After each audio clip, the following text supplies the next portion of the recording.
A.J. Burnett now working very cautiously, quite slowly here in the first inning as he faces Justin Morneau with 2 on and only 1 out.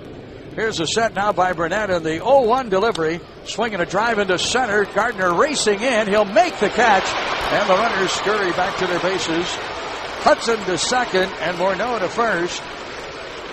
Boy, Morneau almost got that one to drop in, but Brett Gardner, who runs well, got a good break on that play. Yeah, John, he's an upgrade, I think, for Curtis Granderson in center field in defense-wise. I think that even though Gardner offensively having a pretty good start right now, so I don't think the Yankees have missed anything in the fact that Granderson's on the disabled list. And they're not going to get Granderson back for a while. Yeah, serious injury, Jim. Yeah, he's got what they call grade 2 or grade 2 groin pull, and they're not expecting him back until at least the 1st of June, if then.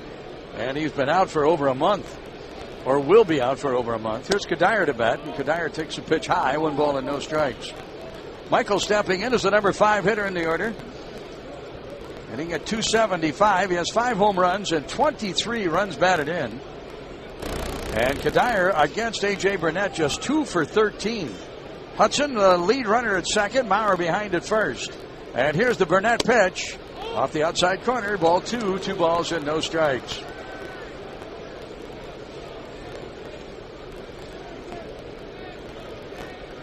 He went 6 for 34, a 176 batting average. Did have 2 home runs and 5 runs batted in. 2-0 delivery. Kadire swings and lines it to third. Short hop. Joe Mauer for the force. And the Twins are going to be out in the first inning. Twins threaten but fail to score, leaving 2 at the end of a half inning. It's Minnesota nothing.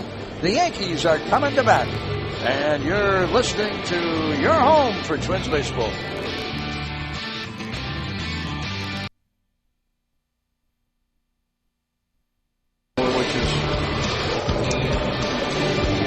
Hey, fans, be sure to listen in the 7th inning for the Minnesota State Lottery 7th inning scratch, when you can call in and win great prizes like lottery scratch tickets. The Minnesota State Lottery, everyone is playing. Leadoff batter for the Yankees going to be Derek Jeter. Jeter, boy, he's coming off a very tough road trip. He was 0 for 16 before he got a base hit on the game yesterday against the Detroit Tigers. And the pitch, a strike from Scott Baker, and no balls and 1 strike. Jeter had just 3 hits and 29 trips to the plate in the series against Detroit and Boston on the recent road trip for the Yankees. Little tap foul toward the Yankee dugout off to the right, and 2 strikes. A lot of people think the Yankees are not playing very good baseball right now. And this guy's here, though, even though 10-2 at home. Jeter, one of the guys, early batting practice today for the Yankees.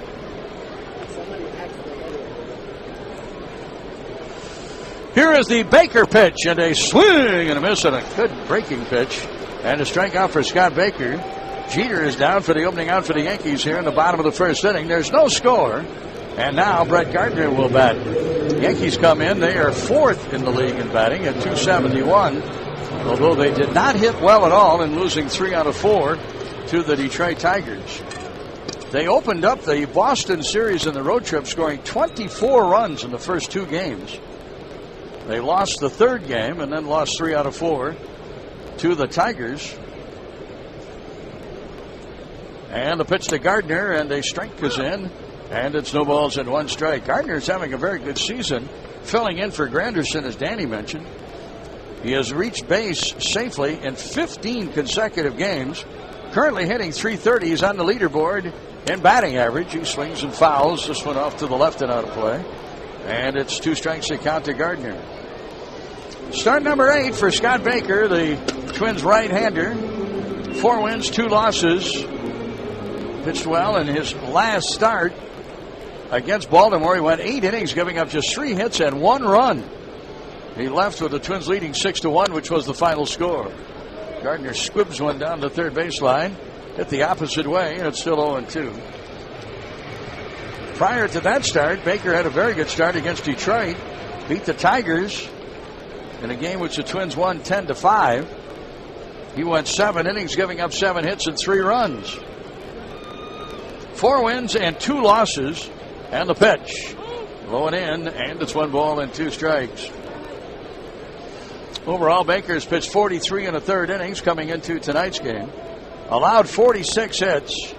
He has walked only 10, and he struck out 34. Here's Baker as he kicks and fires, and here's a high fly ball to right field. Backing a few steps is Michael Kadire, and right in front of the warning track, he makes the catch. And Gardner is the opening out for the second out for the Yankees here in the bottom of the 1st inning. 2-away, nobody on, and now the batter is going to be left-handed hitting Mark Teixeira. Boy, here's a guy who is really struggling. Although he does have 6 home runs and 25 runs batted in, he's currently hitting .198, just 26 hits and 131 at-bats. Backs away from an inside delivery and 1 ball.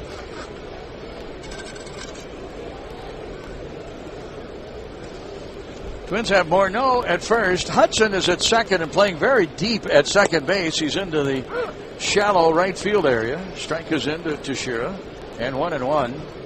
Alexi Casillas at short, and at third Nick Punto, and they're pulled around to the right for the left-handed hitter. Here is the 1-1 delivery, swung on and hit in the air down the left field line. Long run for Nick Punto, still chasing, and he just runs out of room. Another good effort by Nick Punto. Racing down past the tarp, reaching over the railing. He thought he might have a chance to catch that ball, but it bounced away. And Teixeira had 1 ball and 2 strikes. Delman Young in left, and center Denard Span, and in right Michael Kadire. Joe Mauer catches 28-year-old right-hander Scott Baker. Born and raised in Shreveport, Louisiana, went to Oklahoma State. Lived in the Fort Myers area for a while, but now has moved back to Shreveport. Here is the 1-2 delivery, and it's strike 3 called. Boy, good inning for Scott Baker. He slips one past Mark Teixeira, breaking pitch, and a 12-pitch first for Baker, and the Yankees go in order. The end of 1, there's no score on your home for Twins baseball.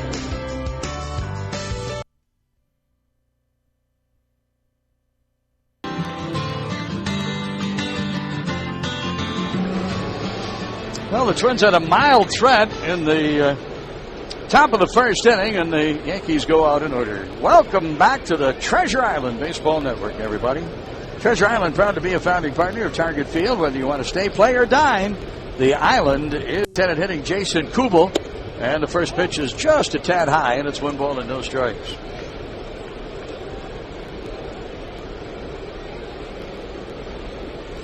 Well, the Twins would like to see Jason Kubel get on track. He's hitting just .213. Swings and fouls off to the left and out of play, and 1 ball and 1 strike.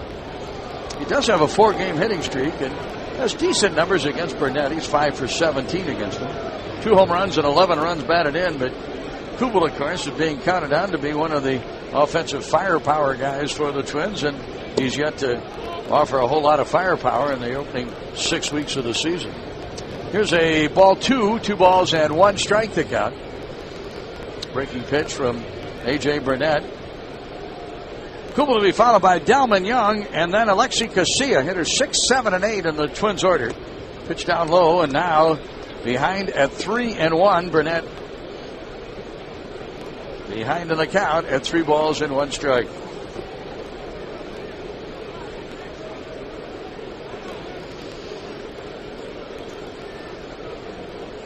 Here's the wind by Burnett, and the A.J. Burnett pitch is hit on the ground very hard past first baseman Mark Teixeira. Skips right by him and into right field, and Kubel will open the Twins' second inning with a base hit.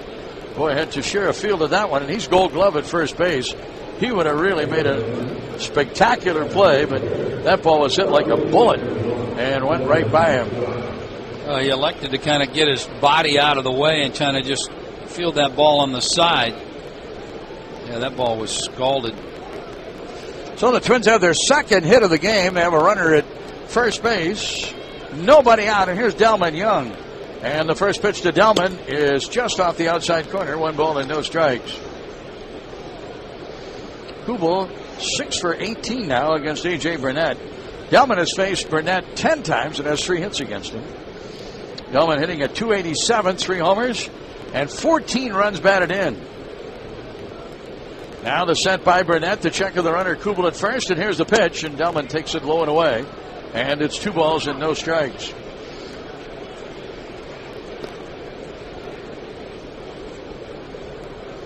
Twins open this road trip. It'll be 7 games, 3 against the Yankees, 2 against Toronto, and 2 against Boston. A road record of 10 wins and 6 losses. They were 5-2 in their first road trip to Anaheim and to Chicago. Pitch low, ball 3 balls and no strikes to count now to Delman Young with Jason Kubel at first base. Second road trip for the Twins, 3 cities, Kansas City, Cleveland, and Detroit. And the Twins ended up winning 5 and losing 4. Here's the pitch. High, ball 4, and a walk. Well, Delman Young, who opened the month of May with a .222 batting average, and coming into tonight's game hitting .287. So his bat has really come alive for the Minnesota Twins.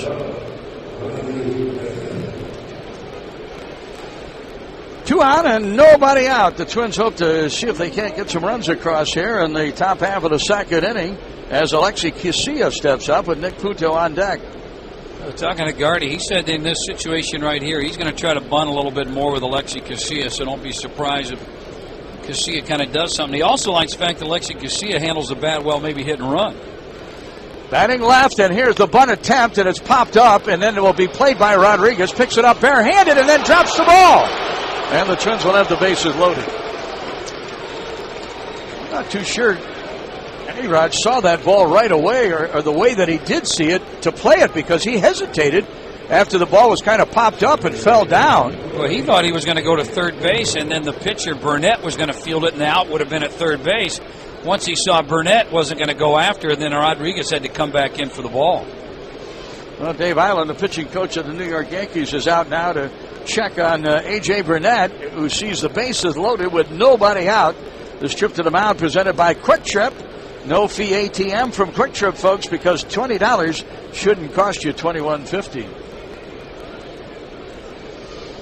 Well, the Twins, who have a rather meager batting average with the bases loaded, hitting just .160, they are 8 for 50.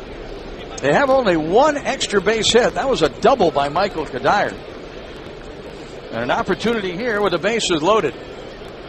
A-Rod has been charged with an error, the 13th of the game, or of the year for the New York Yankees, first of the game.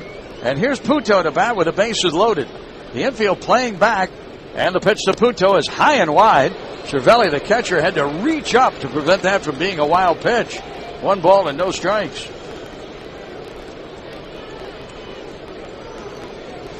Casilla will be credited with a sacrifice and not charged with a time at bat, and he will reach on the air, charged to Rodriguez. Twins have the bases loaded. Lead runner Kubel at third, Young at second, Casilla at first, and the pitch up and in, ball 2, and it's 2 balls and no strikes. So a bit of a struggle here for A.J. Burnett. In the first inning, there were 2 on with 1 out, and he worked out of a jam by getting Morneau on a fly ball to center, and Kadire in a fielder's choice. Here's a big pitch for Burnett. 2 balls and no strikes, and the pitch, it's high, ball 3, and it's 3-0. And now Burnett holds his hands out, looking at home plate umpire Alfonso Marquis, saying, hey, where was that pitch? Was it up? And Marquis is acknowledging, yes, that it was. 3 balls and no strikes to count to Puto. And here is the 3-0 pitch, and it's high, ball 4, and it forces in a run. And the Twins have a 1-0 lead. Kubel scores. Puto gets his 9th run batted in, and everybody moves up a base. Delman Young will move to third base. To second base is Alexi Casilla, and at first base, on the 4-pitch bases loaded walk, is Nick Puto. 3rd walk given up by Burnett, and it is the 2nd of this inning. Still nobody out, and the Twins with a chance to really jump on Burnett and the Yankees here in the early goings. And we go back to the top of the order, and Denard Span, and he'll take a pitch down low and in, a breaking pitch, and it's 1 ball and no strikes.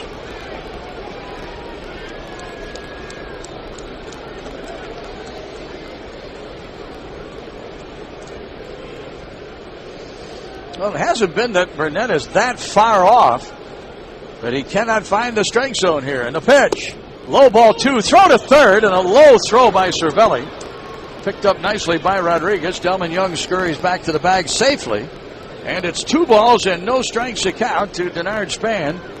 And now 6 pitches in a row from right-hander Burnett that have been out of the strike zone. John, I think Burnett is being a little affected by the heat. You had mentioned 78 degrees, a lot of humidity here.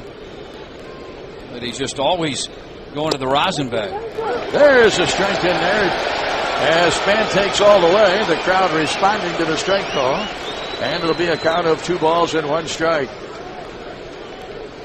Denard in his opening at bat tapped out to the second baseman Cano. Twins are leading 1-0 on a bases loaded walk to Nick Punto. 2-1 delivery, and here it is. The pitch swung on and hit right back to Burnett. Out at the plate, so back to first, out there, and a 1-2-3 double play. Casilla to third base, Punto to second on a comebacker, which Burnett had a little trouble handling. He did get it out of his midsection, fired to Cervelli. Cervelli firing down to Shear at first, and the Yankees complete the double play. 1-2-3, pitcher to catcher to first. And now with runners at second and third and 2 away, here's Orlando Hudson. And the Twins go to 8 for 51 with the bases loaded. And now 0 for 3 in tonight's game with runners in scoring position. Here's the pitch, and Hudson takes it wide. 1 ball and no strikes.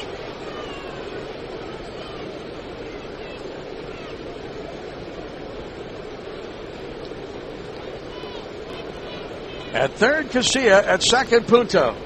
And Hudson, who singled to left in his first at bat. And 1 ball and no strikes. And here's Burnett's pitch. That's a strike. It's at the knees on the inside corner, and it's 1 ball and 1 strike. Folks, brand new hospitality options include event suites and Skyline Suites, which offer a way to experience Twins baseball like never before at Target Field. For more information on these and other great group ticket options, call 612-375-7454 or visit twinsbaseball.com. And the pitch, a swing and a miss. Off-speed breaking pitch. And it'll be a count of 1 ball and 2 strikes now to Orlando Hudson. Haven't seen that pitch from A.J. Burnett, but he hasn't been able to use it because he's been behind so many hitters. Well, the crowd responding now. Twins are leading 1-0. And Hudson bats at 1 ball and 2 strikes.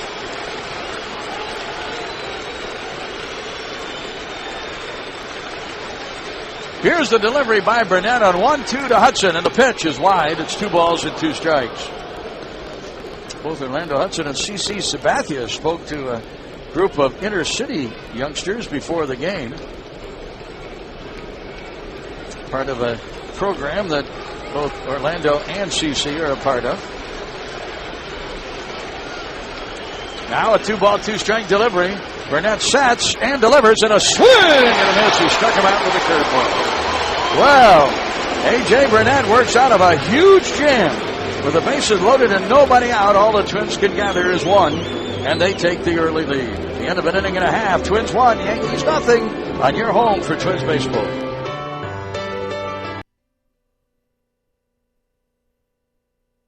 The Kubota dealer takes us down on the farm. Center fielder Dustin Martin continued his hot hitting last night against Indianapolis. He had 2 hits, increasing his average to .327 for Rochester. Visit your local Kubota dealer, Hog Kubota on 12 East in Wilmer, and Olson Power at 1 I-35 and 95 in North Branch. Well, the Twins, boy, what an opportunity, but they just couldn't take advantage. Guess you get the 1 run on the 1 hit, and they leave 2 on. And now we go to the bottom of the second inning, and A-Rod leads off for the New York Yankees. And it'll be a count of 2 balls and no strikes to count to A-Rod. Scott Baker works to Alex Rodriguez, Robinson Cano, and Nick Swisher. Here in the bottom of the second, a foul back, and a count of 2 balls and 1 strike. Just 1-1. 1 ball and 1 strike. Thank you, Danny.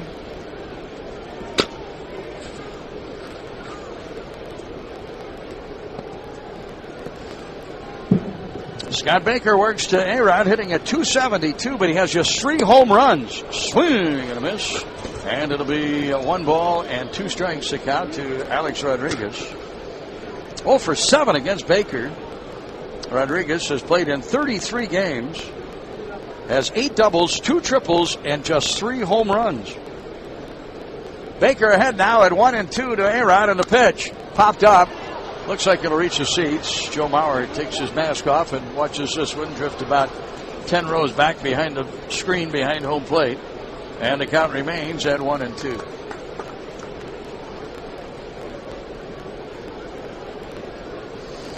Scoreboard issues here at Yankee Stadium, and the big board is not working except for the fact that they have A-Rod's picture up there with some numbers on A-Rod. And the pitch swung on and hit to right field.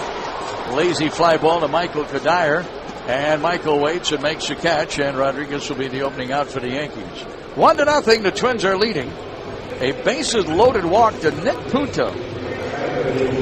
The Twins getting that run and still having the bases loaded with nobody out. And Denard Span hit into a 1-2-3 double play, and Orlando Hudson struck out, and the Twins came up with just the 1 run. Well, here's Robinson Cano to bat. Cano off to a torrid start in the month of April. He was the American League Player of the Month in April with a .400 batting average. And he'll take a strike on the inside corner and 0-1. Tailed off considerably. He's now hitting at .333. He does have 9 home runs and 22 runs batted in. The Yankees are second in the league in runs scored. They have 190 and are averaging 5.5 runs a game. But they were shut out twice in the Tigers series.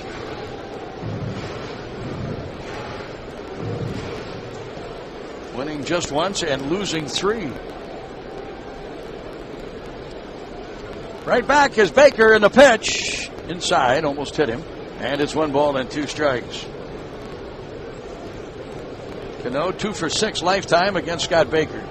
Infield pulled around to the right for the left-handed hitter. Outfield plays Cano straight away. Cano from the left side against the right-hander Baker. And here is the 1-1 delivery, swung on and line foul down the right field line. And it will be 1-2 the count. 1 ball and 2 strikes.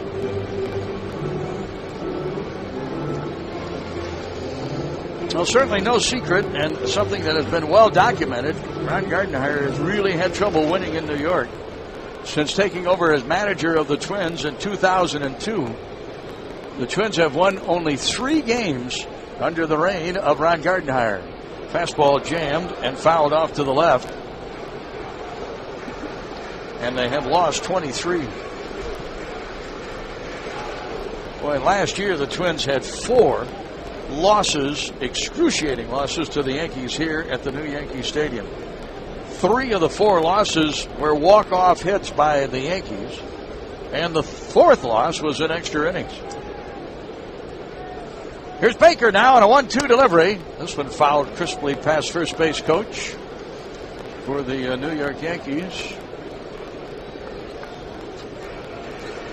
Mike Harkey, and it'll be a count of 1-2 still to the left-handed hitting Robinson Cano.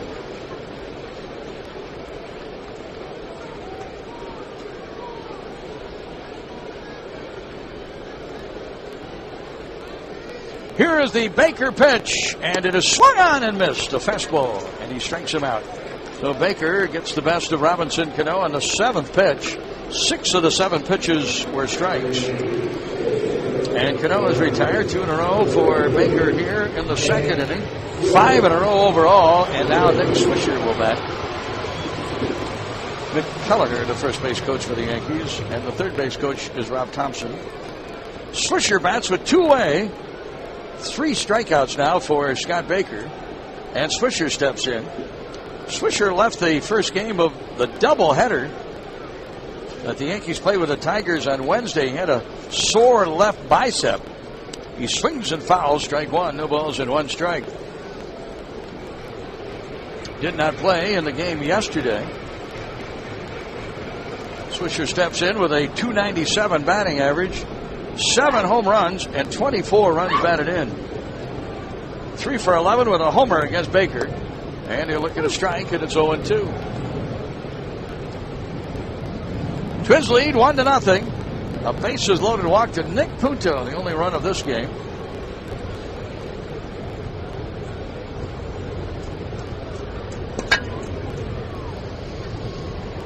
Baker leans in now from a full line. Here is the 0-2 delivery and a swing and a miss. Strikeout for Baker. He's averaged 2 strikeouts per inning.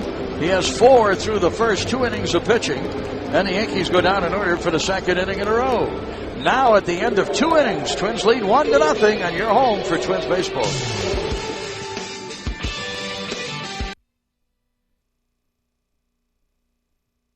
Hey folks, here's the Continental Diamond Around the Diamond contest. If the Twins hit a home run here in the 3rd inning, fan will win a $250 gift certificate to Continental Diamond in St. Louis Park.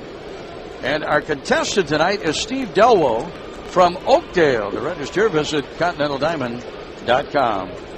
Well, the home run hitters are going to bat for the Twins. Bauer, Morneau, and Kadire facing right-hander Alex Burnett. And the first pitch to Joe is just low, and it's 1 ball.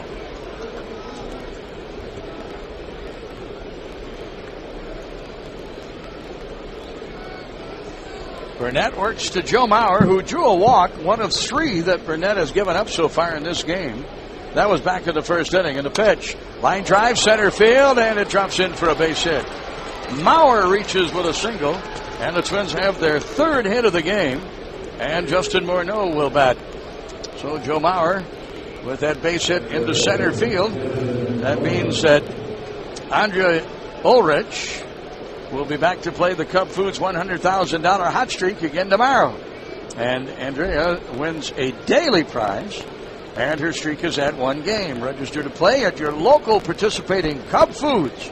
And make sure to purchase your favorite Kellogg products at Cub Foods. Pitch to Justin Morneau and a line drive to left. Backing off is Marcus Thames, and he backtracks to make the catch on the warning track right in front of the wall. Mauer hustles back to first base, and Justin Morneau is out on the pitch. Boy, he stung that pitch. Yeah, he did. Nice play by the left fielder and Thames, and they didn't think that ball was hit all that hard, and he just continued to drift on it. Right on the warning track. Big part of the ballpark over there in left field. $3.99 in left center field. Everybody says $3.85 in right center field, where their Yankees bullpen is, and from there to the foul pole in right field, they say the ball just flies out of here. Now Burnett now faces Michael Kadire with a runner at first and 1 away, and the pitch to Michael is a curveball wide and 1 ball and no strikes. 1-0. The Twins are leading, batting here in the top half of the 3rd. A bases loaded walk, but nobody out in the 2nd inning, scoring this game's only run. And Nick Punto gets the RBI on the pitch. Kadire with a swing and a miss. Big cut by Michael, but he missed it. 1 ball and 1 strike.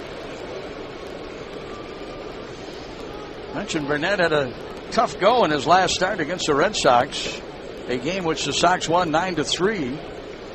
In that game, he pitched 4 1/3 innings and gave up 9 hits and 8 earned runs.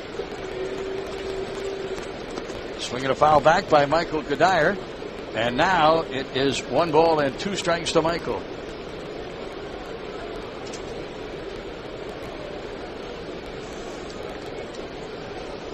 Here's the set by Burnett as he faces Kadire, and the 1-2 delivery and a ground ball to third. Backstab by Rodriguez, out at second. Relay to first and a double play.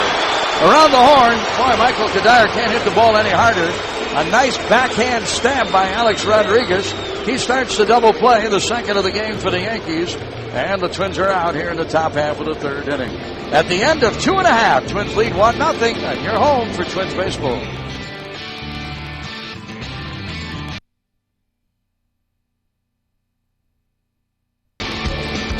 Well, here's what's brewing on this date in Twins history, brought to you by Grain Belt Premium. May 14th, 1989. Kirby Puckett hit 2 doubles in the Twins' 13-1 win over Toronto. Also giving Kirby a total of 6 doubles in consecutive games, tying a major league record. Grain Belt Premium. Enjoy one at the ballpark today. Grain Belt Premium. Here's Scott Baker to leadoff batter Marcus Thames.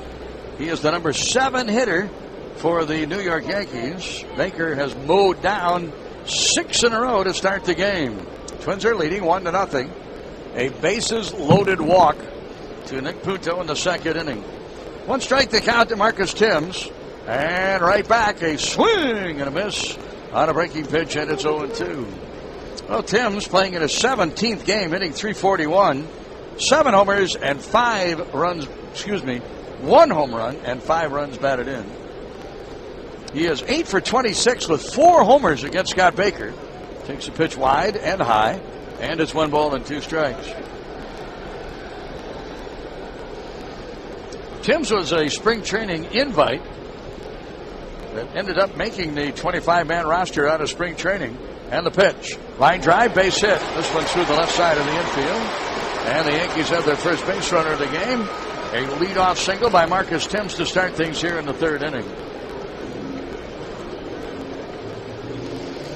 Kind of a good thing that Timms was around during spring training, especially with the injury not only to Curtis Granderson, but also to Nick Johnson. Johnson's not an outfielder, but he is a DH.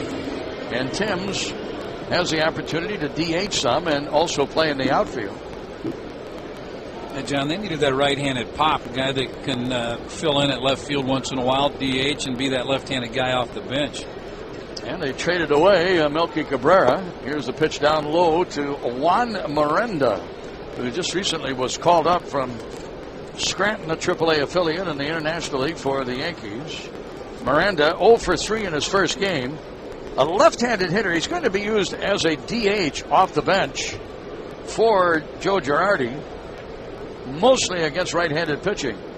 Here's Baker's pitch. Swinging a foul. And it'll be a count of 1 ball and 1 strike now to Juan Miranda. These are the guys that worry me, John. Not much of a scouting report on them. You rely on maybe some of the guys in the minor leagues that maybe had seen them and can kind of help out how to pitch him, but other than that, it's kind of a learning process. And with that swing right there, it looks like got an open stance. He's trying to swing, get that ball into that short porch out there in right field. Now the set by Scott Baker, checking Timms at first, more no holding. Leadoff single by Marcus Timms, and the pitch popped up. See if it's playable for Nick Puto. Looks like it might be near the Twins dugout in foul ground. He makes the catch, and that'll retire Juan Miranda. Out number 1 for the Yankees here in the home half of the 3rd inning. And here is Francisco Cervelli to bat. He is the number 9 hitter.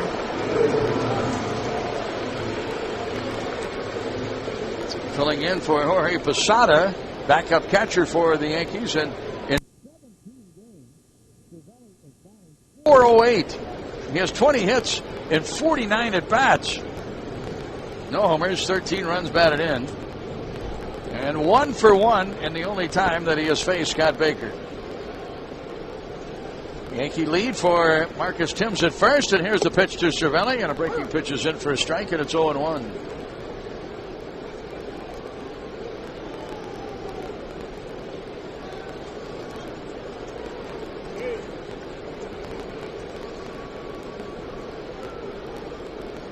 Center fielder Denard Span is shaded a bit toward right center for the right-handed hitting Cervelli. And here's the set by Baker now, and the pitch. Curveball is in, strike 2, and it's no balls and 2 strikes.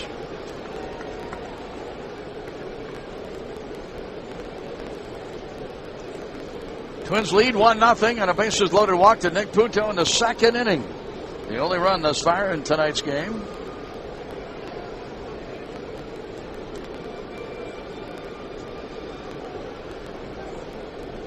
Baker takes a little time now. Ready as he faces Cervelli at no balls and 2 strikes, and then Scott steps off.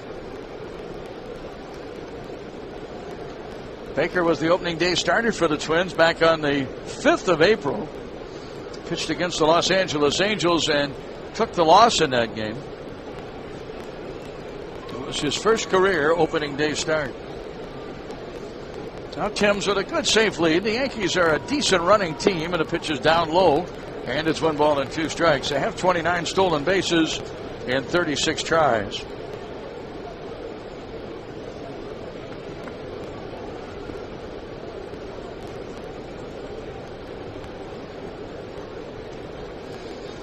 Derek Jeter is on deck. The Twins Scott Baker working to the Yankees. Francisco Cervelli, right-handed hitting catcher. Here's the set by Baker and the pitch. And it's fouled down the first baseline. Still 1-2. We'll pause here for station identification. You're listening to Twins Baseball.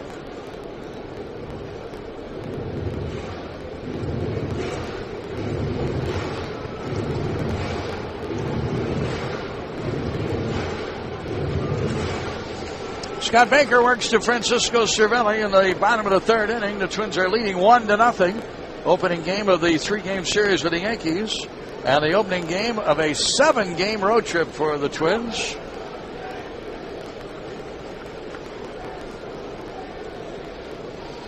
Two more in Toronto, a day game Monday night, a night game Monday night, and a day game Tuesday, and 2 in Boston, night games on Wednesday and Thursday. Here's the 1-ball, 2-strike delivery. Baker to Cervelli, the pitch. Strike 3 on the outside corner. And that will be strikeout number 5 for Scott Baker. And it's out number 2 for the Yankees after that leadoff single by Marcus Thames.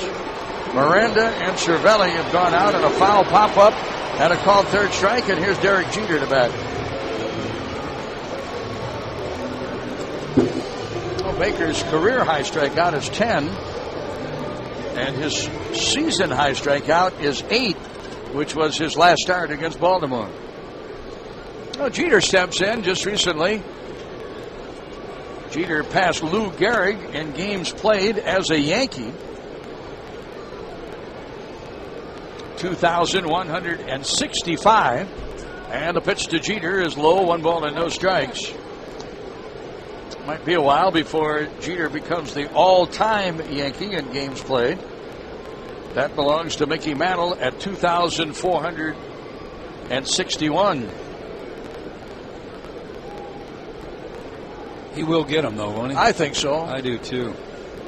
And he will be the all-time Yankee in games played. A little tap right back to Baker. Boy, Baker working out of this jam after giving up a leadoff single to Thames. He retires the next 3 batters without any of the Yankee batters hitting the ball out of the infield, for that matter, hitting the ball past the pitcher. And that's all for the Yanks in the third. They're retired after the leadoff single. At the end of 3 innings, it's 1-0 Minnesota, your home for Twins baseball. The ChevyDealOnline.com. 1-0 Twins as we go to the 4th for the play-by-play. Here's Dazzle. Well, thank you, John. Good evening, everybody. As Jason Kubel steps in the batter's box, right-hander Burnett rocks and delivers. First pitch is high, and again, Cervelli, the catcher, holding his glove out there. Marquez, home plate umpire, seems like just squeezing Burnett and kind of open it up for Twins pitcher Scott Baker. The 1 ball and no strikes, and right back, ground ball, right side, dive by Teixeira, and it rolls out into right field. So Jason Kubel tonight, he's 2 for 2. Somebody needs some hits. Kubel does. 213 average, 2 home runs. He's driven in 11. Kubel scored the only run for the Twins so far tonight. That was a bases loaded walk to Nick Punto. Punto picking up his 9th RBI. He'll take it. And now Delman Young steps to the plate. He walked 4 straight pitches his last time up. Offensively, Delman Young pretty good at 287, 3 home runs. He's driven in 14. Right-hander Burnett checks the runner and delivers. Curveball drops in there for a strike. Good pitch. Burnett has not had a 1-2-3 inning, and we're on the top of the 4th inning. Scott Baker has just given up 1 hit, and that was a leadoff base hit in the bottom of the 3rd by Marcus Thames. He retired the next 3 batters. Kubel really no chance to run. Fouled straight back. Delman Young in a hole, no balls and 2 strikes. E.J. Burnett, you talk to the hitters around the league, he's got some nasty stuff. Kind of hides the ball very well. Got a nasty slider and a good fastball. But he seems to have trouble with his command. And there's a right-hander. Checks the runner, and here's the 0-2 on the way, and it's a breaking ball in the dirt. Cervelli blocks it. Burnett's last time out, he went just 4 1/3. He gave up 9 hits and 9 runs, 8 of them earned. Took the first loss of the season And in that ballgame, he threw 97 pitches in 4 1/3. He walked 3, had 4 strikeouts. Laboring here tonight. Pitch on the way, and it's breaking ball inside. Boy, had Delman Young flinching and jumping out of the batter's box, and almost got the inside corner. Runner at first to Jason Kubel. Nobody out. Infield, outfield straight away. Gardner, the center fielder, a little bit in right center field for Delman Young. That's a bad scouting report. As Burnett sets and delivers. Little tapper at home plate. Young stays alive.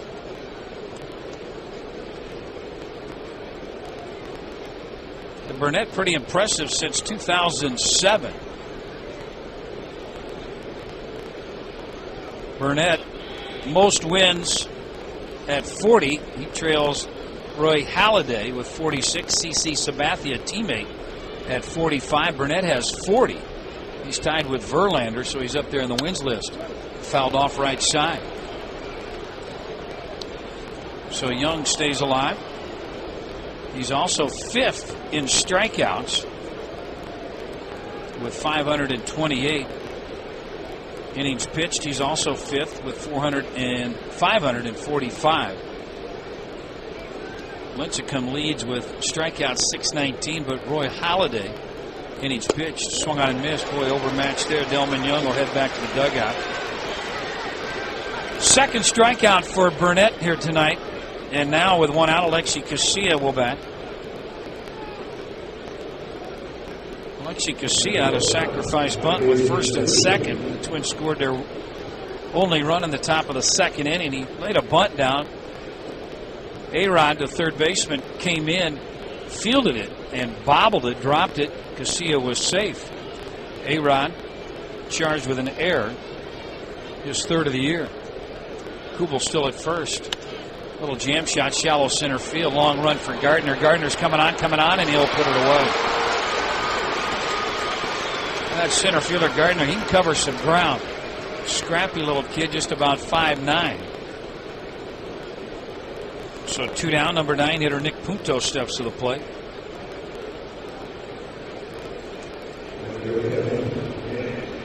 Well, the Yankees did not sign Johnny Damon back, and they felt that they had a Johnny Damon type in Brett Gardner.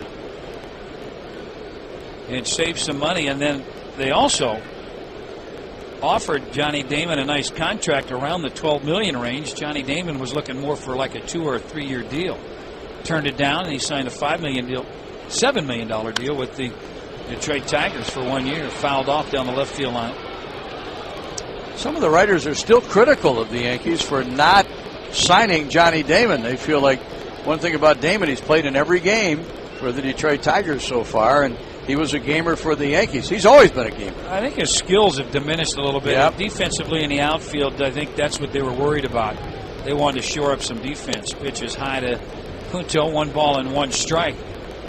No question, John, his offense is still there, and I think his offense was designed for this ballpark. Hit over 20 home runs last year for the Yankees. But still, defensively, I think that they like what Gardner brings to the outfield, and that he can play anywhere in the outfield. 1-1 on the way. Up and away. 2 balls and 1 strike. Punto bats. Punto, 271 coming into the action here tonight. No home runs. He's driven in now 9 on the year. When J.J. Hardy went down, a lot of the writers were wondering if Gardy would put Punto at shortstop, and Gardy came out and snuffed any thoughts of that down. He said, no, Punto's my third baseman. I'm not going to move him around. There's a bunt down the third baseline. A-Rod's going to let it go foul. Punto with a head first slide into first base. Jerry White's got to help him out there. So Punto will come back. Count of 2 balls and 2 strikes. Kubel jogs back to first. And really, Gardy has just gone with Brendan Harris, and tonight, Alexi Casilla. And Gardy was talking about Alexi Casilla, a little bit better numbers than Brendan Harris. And I looked at him, I said, Gardy, Alexi Casilla is 0 for 3. Brendan Harris is like 2 for 14 with a home run. He goes, I'll take the 0 for 3 guy. 2 balls, 2 strikes, and a pitch. Swung on and missed. Boy. Burnett, nice nasty slider there. Picks up 2 strikeouts this inning. Gives up 1 hit, 3.5 complete. And the Twins are leading 1-0. You're listening to Twins Baseball.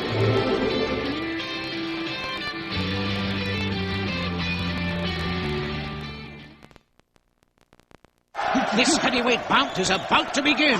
The challenger wears white trunks with a blue stripe, and the champ is wearing, looks like an examination gown from the doctor's office.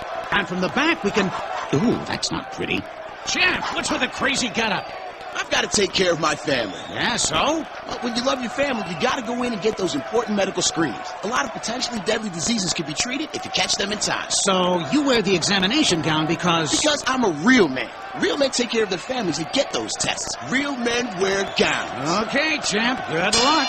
Here we go. The champ's not wasting any time. It's over. This fight is over.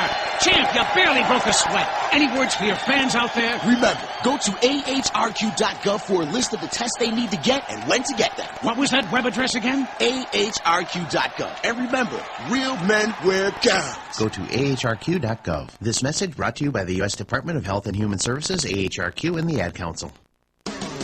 Gain exclusive access to the Twins when you join the Twins Territory Team, including a tour of Target Field. Join today at twinsbaseball.com. Welcome to Move Time Radio, presented by the Arthritis Foundation. And we're smack dab in the middle of our dance-a-thon to fight arthritis pain. Me, I've been grooving for 10 hours straight, baby, but I'm a boogie machine. See, movement is just one of the ways to help fight osteoarthritis pain. Another is weight loss. You get rid of just 1 pound. That's 4 pounds of pressure off each knee. For more information on managing pain, visit fightarthritispain.org.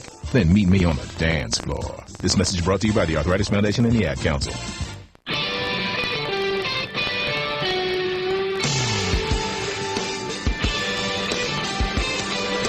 Each time a Twins pitcher breaks an opposing player's bat this season, Minnesota State parks and trails will plant 100 trees in one of the 73 Minnesota State parks and recreation areas or along one of the 17 Minnesota state trails. For more on this program, visit mndnr.gov. Gardner's going to lead off for the New York Yankees. They trail 1-0 to the Twins. Scott Baker has been almost perfect. He's just given up 1 hit. Delivers an off-speed pitch that's in there for a strike. Gardner, number 2 hitter, flew out to Michael Kadire in right field in his only at bat. .330 average. Came into action 7th in the league in average at .330. Breaking ball down and in. 1 ball, 1 strike. Gardner 2nd in the American League in stolen bases with 16. Trails Juan Pierre just by 1. Pierre has 17 for the Chicago White Sox. And a pitch outside, 2 balls and no strikes. This is a guy you don't want to give any free passes to, especially with the heart of the order. Tashira due up next, followed by Alex Rodriguez, hitters 2, 3, and 4.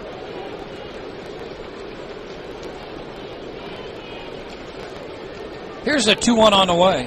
Fouled off left side. 2 balls, 2 strikes. Celebrities out here tonight.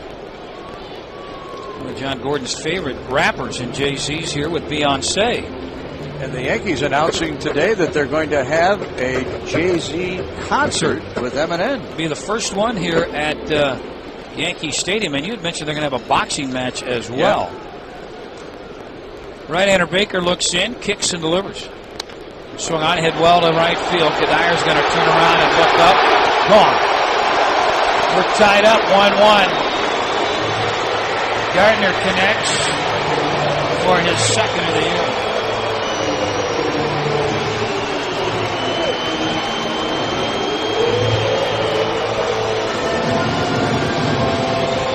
Curtis Granderson on the disabled list. Gardner's getting a chance to play every day, and he's taking advantage of it. I believe Granderson was leading off for the Yankees, and Derek Jeter was hitting 2nd. Since Granderson went on the DL, they kind of moved Jeter up to that leadoff spot and hitting Gardner 2nd as Teixeira pulls this pitch down the right field line foul. A leadoff home run here in the bottom of the 4th inning. The Yankees have tied it up. Baker now has given up 6 home runs on the year. Teixeira Batting average down, but home runs and RBIs are still up there. He has 6 home runs on the year. 25 RBIs. That's 7th in the American League. Just a 198 batting average. Goes to show you how overrated that stat is. And a 1-1 changeup that's high.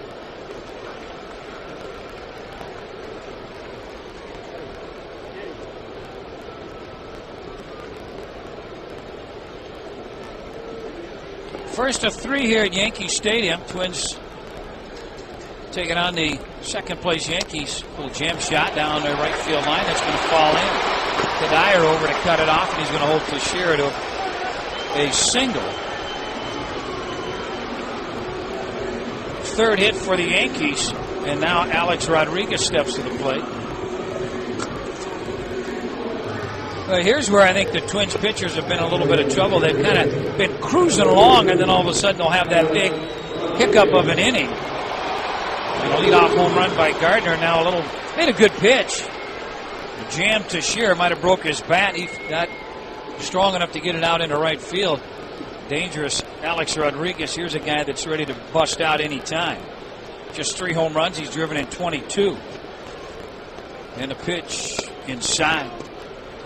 Baker trying to crowd Rodriguez. Nobody out. Runner at first.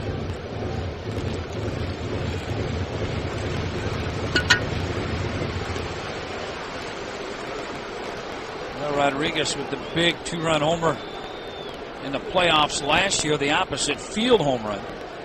Going to put a dagger in the Twins. Baker sets and delivers. Swung on and missed. A little 91-mile-an-hour, had good sink down and into Rodriguez. Evens it up 1 ball, 1 strike. John was talking about some of the numbers the Twins have had against the Yankees. Not good. 5 wins and 27 losses with postseason play under Gardy here at this ballpark. Or I should say combined here. Pitch inside off the plate. Did you see where there's nothing left of the old Yankee Yeah, Stadium? we drove in, John, and they were still kind of there's some rocks there. Yeah, they finished it. I guess they just knocked it down. Well, they sold everything they could. They talked about selling everything, and they did just that. And then once they could not sell anything, they knocked it down. But there's a lot of rubble over there, and they're just kind of breaking up a bunch of concrete, grinding it up, and hauling it out of here. Dangerous pitch here. Way outside and low. Boy, Baker missed on that pitch. All right, a backhanded. 3 balls and 1 strike. Rodriguez taking a look down at third base coach Rob Thompson. He's going to go through a set of signs. Teixeira, the runner at first. Teixeira, no stolen bases on the year. No stolen base attempts on the year. Dangerous Cano due up next. Nobody out. Runner at first. Short lead by Teixeira. And the 3-1 on the way. Swung on and missed. Good off speed pitch. And Rodriguez way out in front. Good pitch by Baker. Said they ran a sprinkling system after they were crushing the concrete and what have you. They said it looked like fountains, and they ran it 24 hours a day. Said it was just something to see. That's kind of I know when I was doing the construction of my house in Arizona, there was a new ordinance that you have to have a hose anytime you're doing any demo work. So I know it's no different probably over there. 3-2 pitch. Inside, he walked him. Boy, Rodriguez flinched on it. Just missed the inside corner. Baker went with a breaking ball inside. So a home run, a base hit, and now the first walk by Scott Baker, and Rick Anderson's going to make a trip out. And everybody's going to huddle up from the infield as Cano will be the batter. Not sure Cano bunt situation for him. But here's a guy that's having a pretty good hit here. 5th in runs scored with 26, 7th in hits with 43, 6th in the American League in average at 333, and he's up there in home runs with 9. 4th. So this guy here, and it's an offensive machine. And not only that, just 1 error on the year. This guy here, they feel that he has really picked his game up.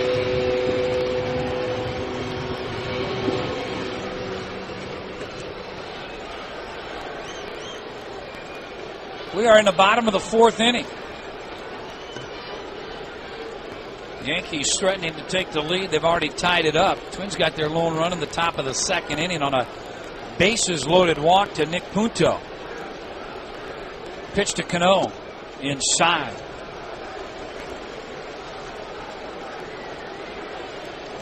Well, the pitches that Baker was getting earlier by home plate umpire Alfonso Marquez, not getting them now. Twins need an out here. Nick Swisher in the on-deck circle.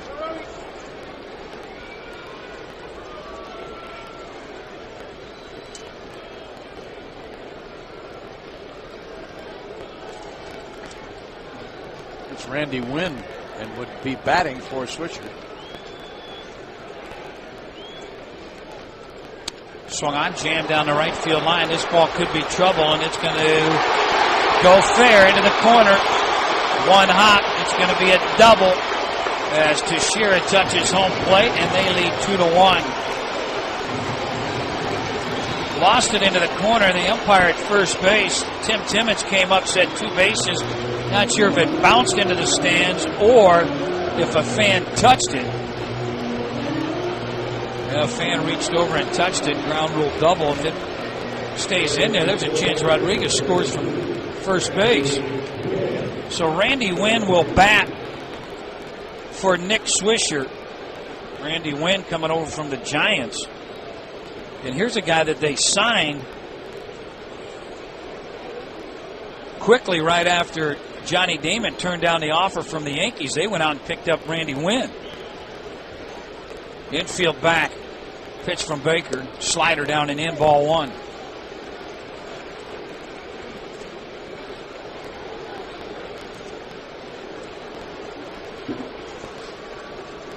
Still nobody out. Runners at 2nd and 3rd. Wynn, a switch hitter. He is just 7 for 35. He's hitting at 200. Just 1 home run. He's driven in 4. Swung on and missed. Tardy swing by Randy Wynn. 1 ball and 1 strike. Robinson Cano picks up his 7th double.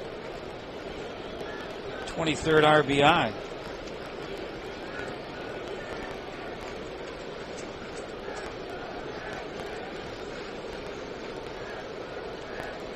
Here's a 1-1 pitch. Fouled off down the left field line.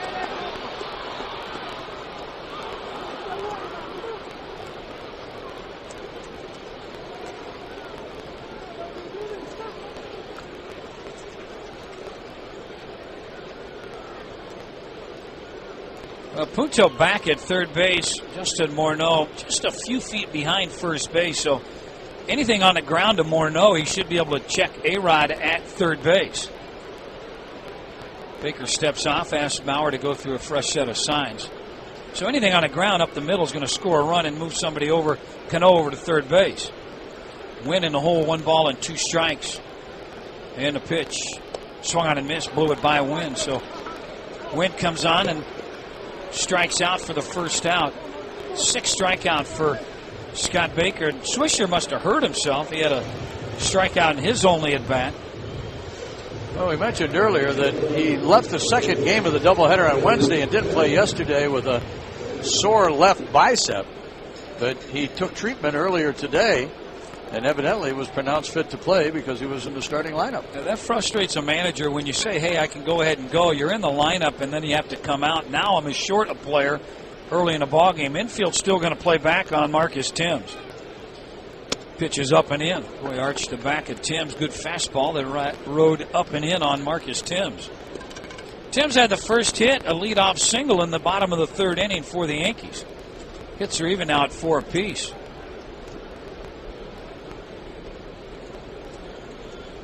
Punto way back at 3rd. Rodriguez at 3rd. Cano at 2nd. And Baker delivers. Swung on and missed. Boy, Baker, good fastball there.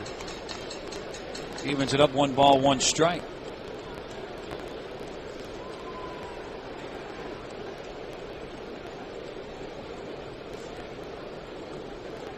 Timms played with the Detroit Tigers last year and invitee to spring training this year. veteran big league player, right-handed stick, can play a little outfield. 1-1. Swung on and missed. Again, chased the ball up in his eyes. So Baker executing perfectly now. He's ahead 1-2 strikes. Pitch here. Here it is. Swung on and foul tipped into the glove of Mauer. There's the second out. Good pitch by Scott Baker. Picks up his 7th strikeout. And now with 2 down, Miranda will bat.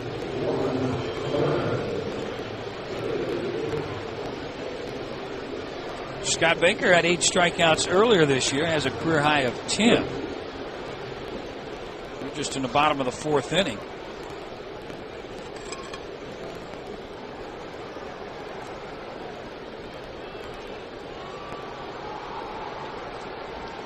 Baker will still pitch from the stretch and delivers a breaking ball. Good pitch in there for a strike on the outside corner. Leadoff home run by Brett Gardner. In the bottom of the 4th inning, tied it up 1-1. A base hit by Teixeira. A walk by Alex Rodriguez had first and second, then a double by Robinson Cano. 2 strikeouts by Baker, and here we are. Pitch on the way, and it's fouled off. Miranda, the DH, is in the hole, no balls, and 2 strikes.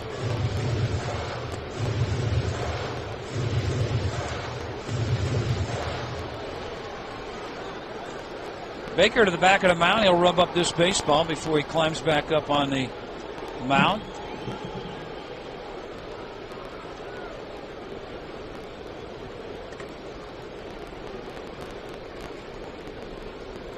Left-handed hitting.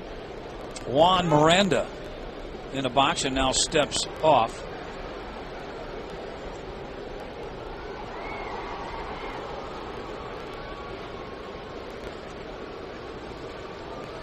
And the 0-2 pitch. Swung on and missed. Blew a fastball right by him. Good. Strikeout for Scott Baker. He struck out 3 here in the bottom of the 4th inning. The Yankees take the lead 2-1. We've completed 4. Chris Atterbury, scoreboard update next, and you're listening to Twins Baseball.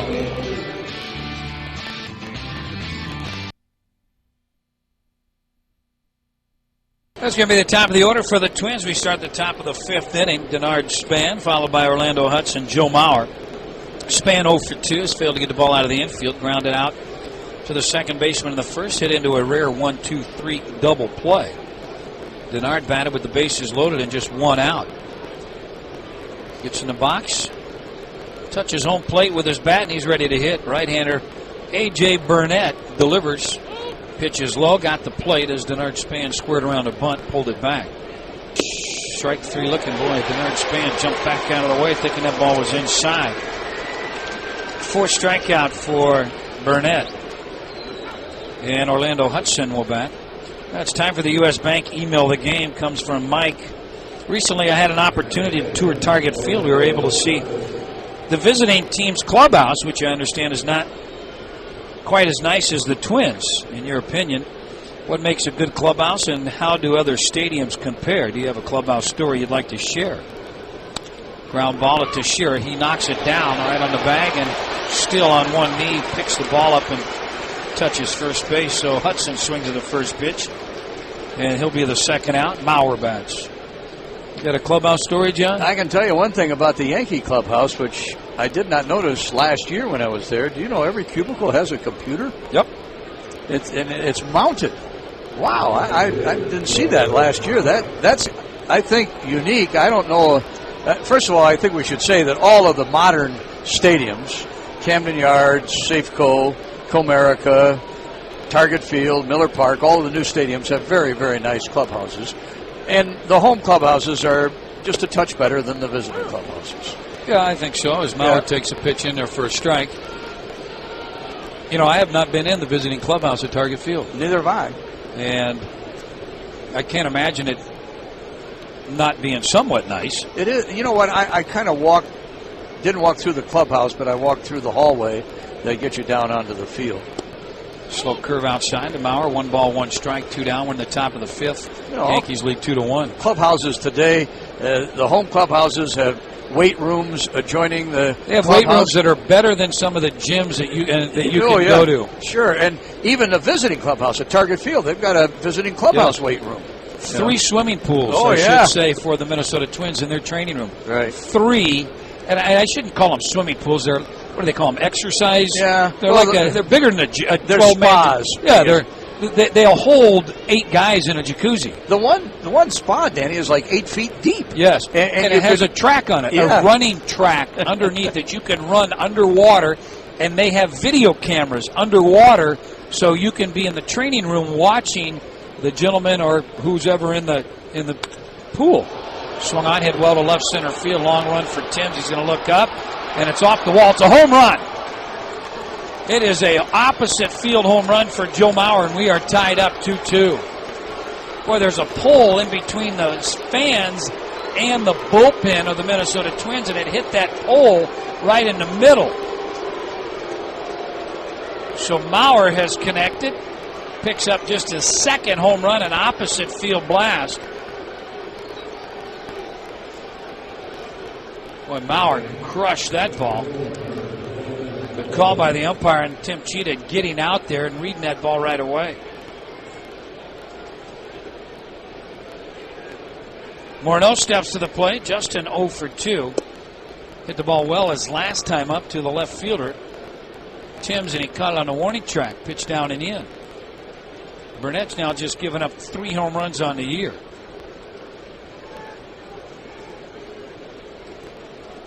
Right-hander still has not had a 1-2-3 inning tonight. Curveball that's in there for a strike. Evens it up, 1 ball and 1 strike. Well, the clubhouse here, the visiting clubhouse here at Yankee Stadium is as good as anybody's. Oh, yeah. Couches and TVs. 2-2 on the way. Ground ball, base hit right field. A little curveball that Justin. 2-out base hit. Morneau picks up his first hit. Kadire bats.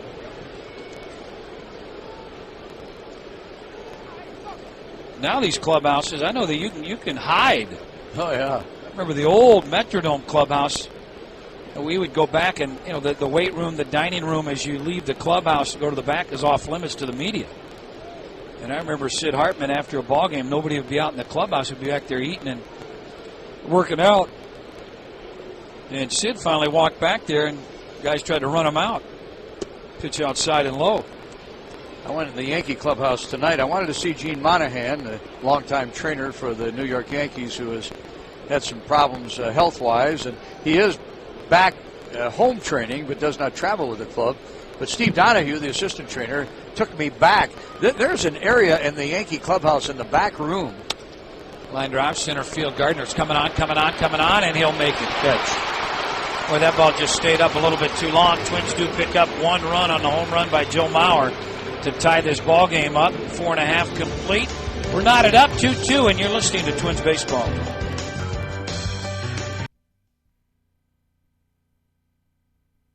Excel Energy reminds you to go for the safe play every day. If it smells like rotten eggs, scramble out the door and then call 800-895-2999 from a safe distance. Excel Energy, responsible by nature. Leading off for the New York Yankees will be the number 9 hitter, Cervelli, the catcher. The hitter's 9-1-2. We're knotted up 2-2. As Baker delivers, and it's a fastball inside, ball 1. Cervelli struck out looking in his only at bat. Baker with 8 strikeouts here this evening, and has tied a season high. He has a chance to at least tie his career high, which is 10. Little jam shot fouled back, reaches the seats. 1 ball and 1 strike. Email the game talking about clubhouses and stuff. The Minnesota Twins at Target Field.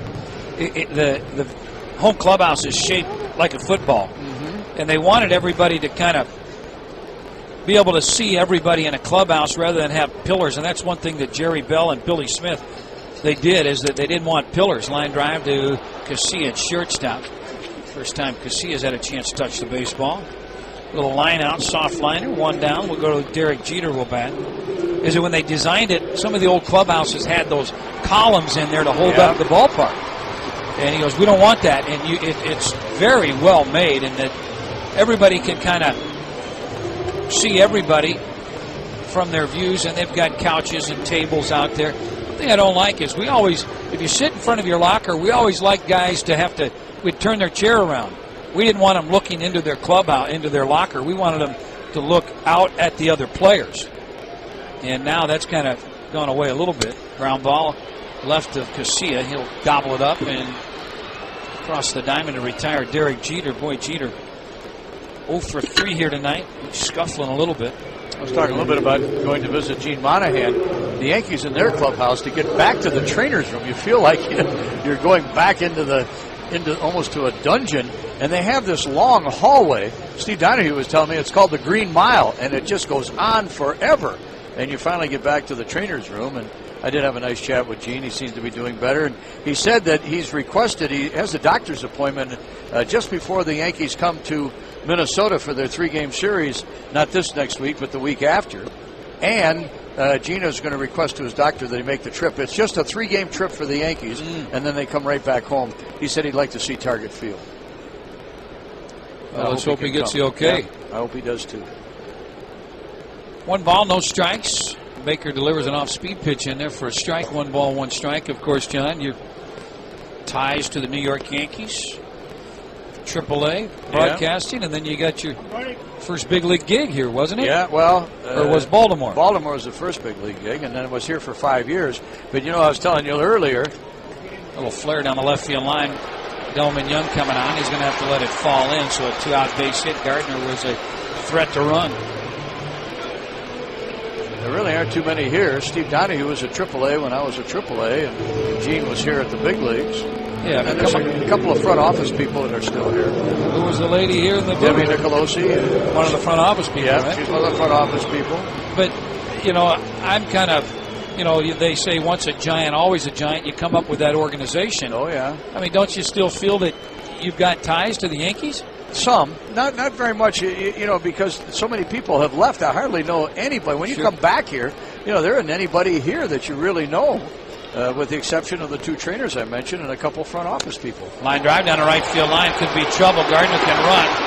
Kadire's going to field it, quickly get it back into the infield. They're going to go ahead and wave him. Here comes a throw to Hudson to the plate. Not in time. Yankees lead 3-2. Well, Mauer came up a little bit toward first base, and in doing so tried to get the ball a little quicker, exposed the back part of the plate, and that allowed Gardner to slide in there. And then Mauer tried a little bit of a sweep slide and come back and block the plate. Kadire did everything right in fielding the ball out in right field. Gardner just runs real well. That was the key, because actually anybody else, and I think he probably would have been out. Yeah, no question about it. Mauer did what he had to do, and that is, let me go out and get the ball toward first base, get it a little quicker, and then come back and try to swipe tag rather than just camp out on the plate. So Teixeira is at second base. The batter's going to be Alex Rodriguez. And Rodriguez walked his last time up. And Baker checks the runner at second, delivers a curveball. Good pitch in there for a strike.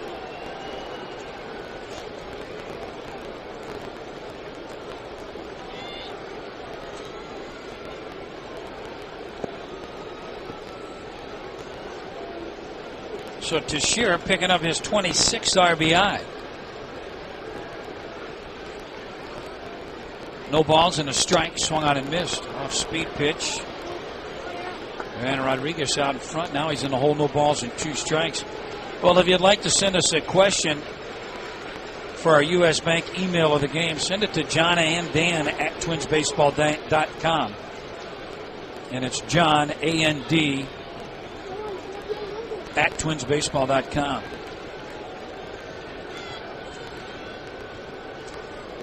No balls, 2 strikes, and a pitch. Line drive, base hit left field. 1 hop to Delman Young. They're going to send Teixeira. A strong throw to the plate, and he is going to be out at the plate. Nice throw by Delman Young. He's got a gun out there. The Yankees get 3 hits. They pick up 1 run. They leave 1. 5 complete.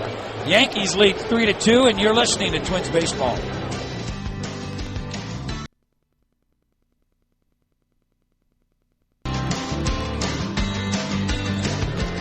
Jason Kubel, third time tonight. He has led off an inning. Will lead off here. Kubel's 2 for 2 tonight. He scored one of the 2 runs for the Twins. The other run coming on a Joe Mauer home run.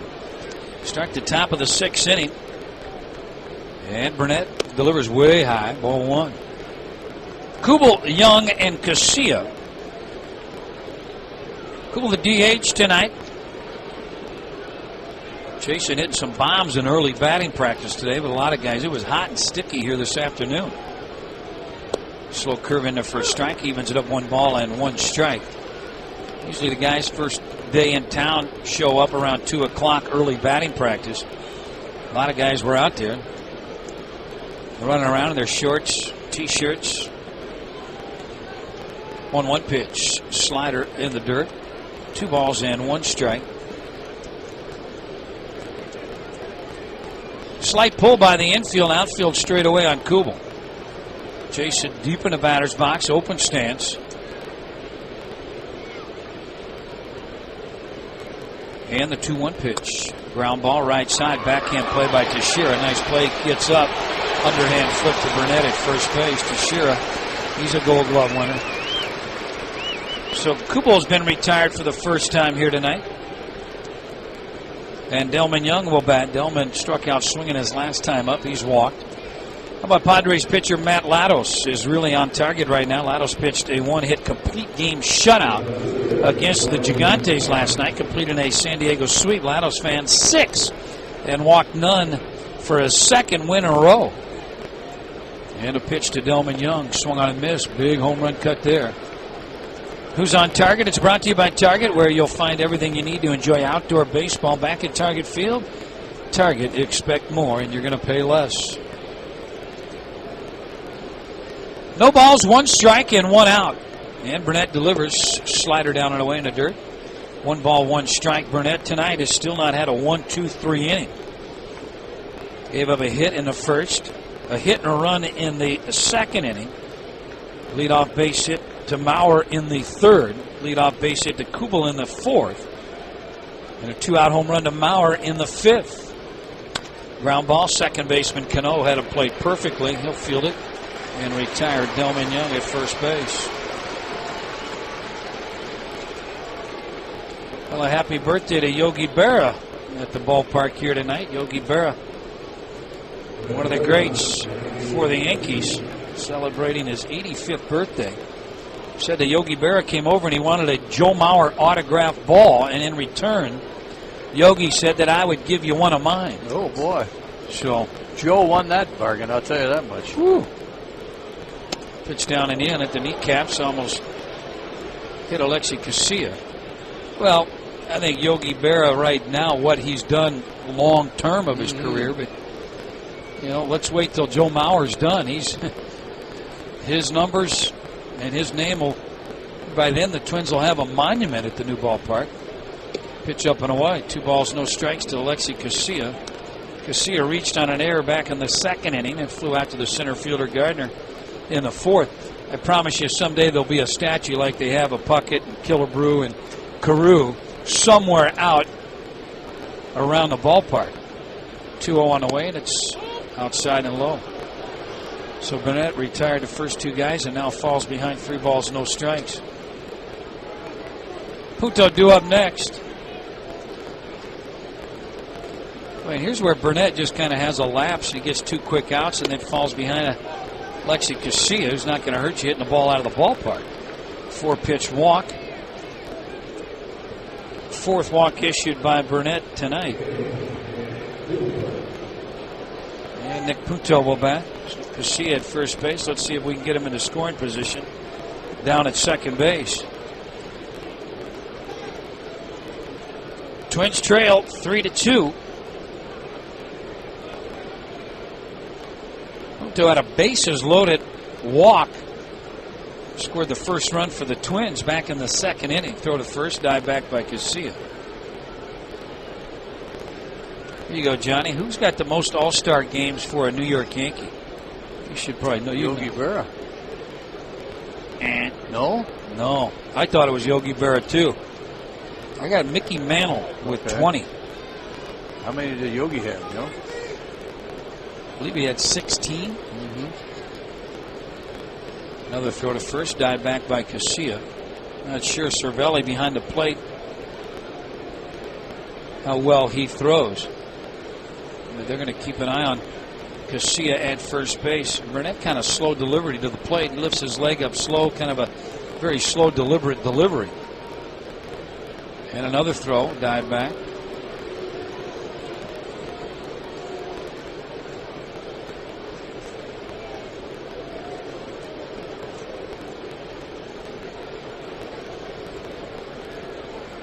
Punto bats with 2 down. Alexi Casilla, the tying run at first base. A-Rod way in, taking the bunt away from Nick Punto. Jeter playing up the middle a little bit on Nick. And a pitch inside, throw back down to first. Not in time.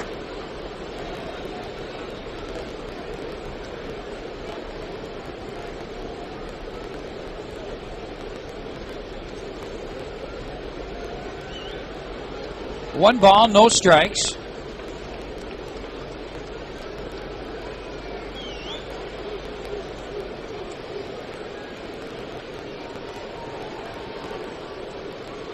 Short lead by Casilla. Now he's creeping off at first. He's running. Here's the pitch. Take and throw down to second base. In time. Boy, Casilla with the head first slide right into the tag of Derek Jeter. So Cervelli throws out Alexi Casilla for the third out. 5.5 complete. Yankees lead 3-2, and you're listening to Twins Baseball.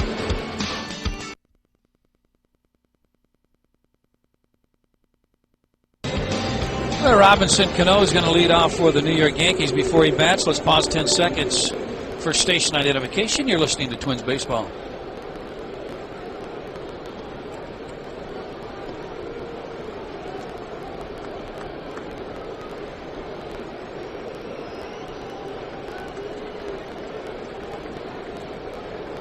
Robinson Cano takes the first pitch from Scott Baker that's in there for a strike. Cano had that RBI double in the 2-run fourth inning. Gave the Yankees at the time a 2-1 lead. Twins answered right back in the top of the fifth to tie it up 2-2 on a Mauer home run. Here's the pitch. Up and away, 1 ball and 1 strike. Yankees answered right back with a Mark Teixeira double, scoring Brett Gardner all the way from first base. Yankees lead 3-2, out hitting the Twins 7-6. 1 error on the board. Charge to Rodriguez. Baker delivers a fastball outside. 2 balls and 1 strike.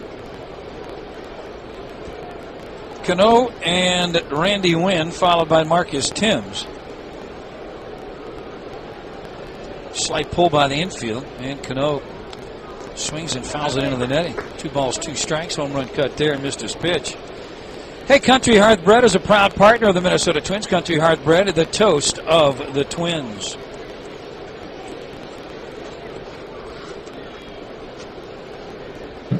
Well, the Twins activated Jose Mojarras before the ballgame, really after the game on Wednesday. Sent out Wilson Ramos. There's a line drive in the right center field. This could be trouble. Kadyr's not going to be able to cut it off. Cano's going to trot into second base with a leadoff double. So Robinson Cano, that ball scooted quickly in the outfield grass. A leadoff double by Cano. Randy Wynn will bat.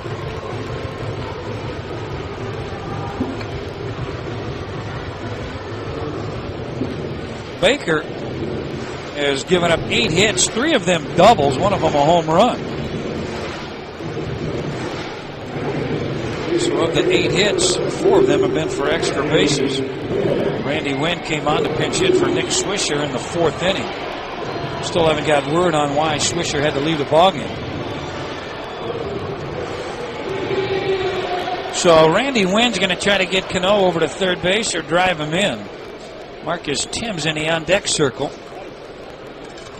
Getting late. We're in the bottom of the 6th inning. Good ball game.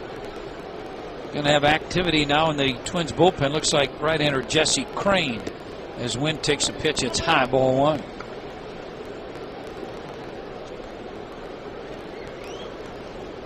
Jose Morales was also activated in the minor leagues, and he was sent up to AAA. Morales had that wrist injury, had some surgery on it. He's ready to go, and now Morales and Wilson Ramos are going to split time at AAA catching. So those guys are going to try to stay fresh. As Baker leans in, gets assigned to Randy Wynn. Left-handed batter. He's a switch hitter. Pops it up.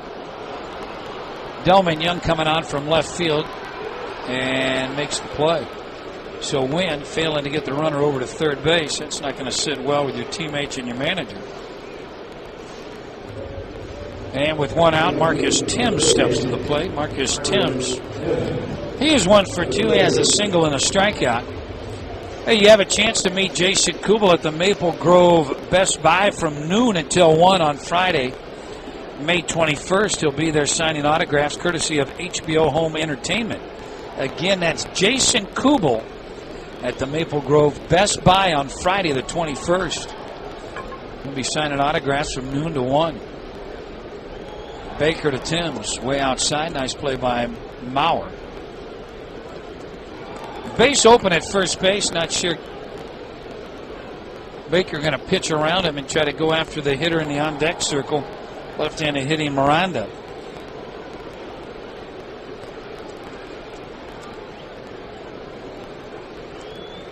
Checks the runner. Cano at second and delivers. Outside corner for a strike. Good location. Evens it up, 1 ball and 1 strike.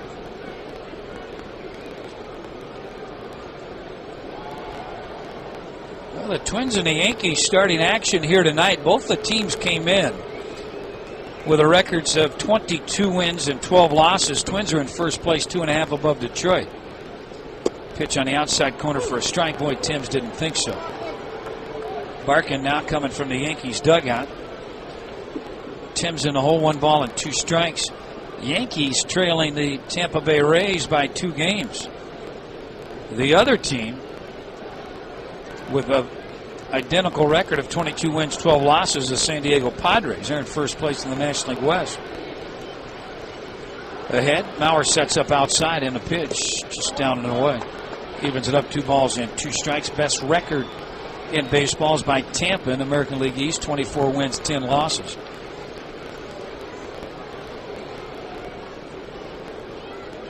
Mariners are taking on Tampa Bay in Tampa. And the Rays, pretty good home record.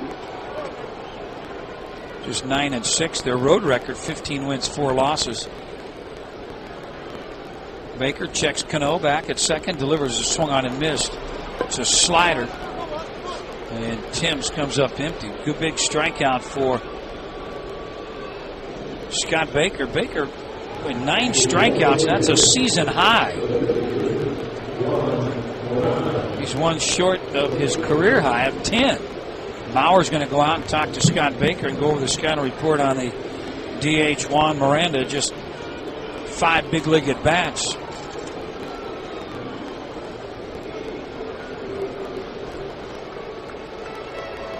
Couple big series going on in the National League. The Cards are at Cincinnati. Cincinnati trails the St. Louis Cardinals by just half a game. Cincinnati Reds have won 5 in a row, and Cardinals, they've dropped their last 3 ball games in a row. So some big series going on right now in the National League Central, St. Louis and Cincinnati. Also, Dodgers are at San Diego. Dodgers chasing the Padres by 5.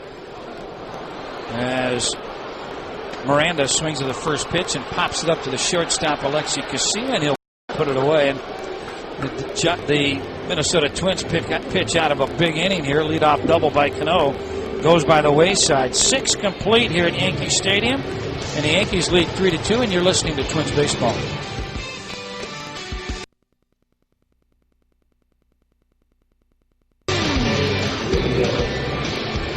Well, it's time for the Minnesota State Lottery 7th inning scratch. 833 Twins is the number. Then you need to hit 0 followed by the pound sign. 7th caller is going to win $50 in Twins scratch tickets. It's the Minnesota State Lottery where everyone is playing. Punto will lead off for the Minnesota Twins. We start the top of the 7th inning. Twins trail 3-2. For more play-by-play, here's John. All right, thank you, Dazzle. The leadoff batter, Punto, is 0 for 1 with a strikeout and a bases-loaded walk. He was at the plate in the 6th inning. when Alexi Casilla was thrown out trying to steal a base. Puto swings on the very first pitch from A.J. Burnett, who's pitched a strong game, and bounces one to second. There's one up and one down. As the leadoff batter, Nick Puto's retired, we go back to the top of the order in Denard Span. 3 runs for the New York Yankees, 2 for the Minnesota Twins. And here is Denard Span to bat. He's 0 for 3 tonight, and he'll take a pitch wide, 1 ball and no strikes.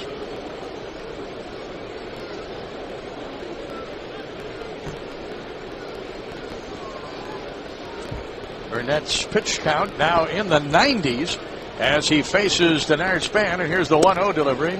Down low and in, 2 balls and no strikes.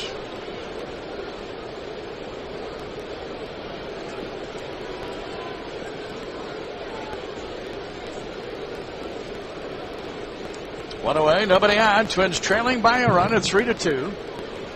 8 hits for the Yankees, 6 for the Twins. There's 1 error charged to the Yankees. Rodriguez at third base on the pitch. Line drive and a base hit into right center field. Broken bat for Denard Span. And the Twins will get the tying run on at first base with 1 away here in the top of the 7th inning. And Orlando Hudson will bat. As yet, A.J. Burnett, despite the fact that he's been pitching a strong game, he does not have a 1-2-3 inning. And he was running through some of the games that are scheduled tonight in the big leagues. And, of course, one of the biggest of all will be on the West Coast. It won't start for about another hour. And that's the Oakland Athletics and the Los Angeles Angels at Angel Stadium. Yeah, Braden, John, perfect game last time out. Boy, Angels are scuffling, aren't they? Yeah, they really are. They're finally back home. Here is the delivery now to Hudson, and the pitch down low and in. 1 ball and no strikes.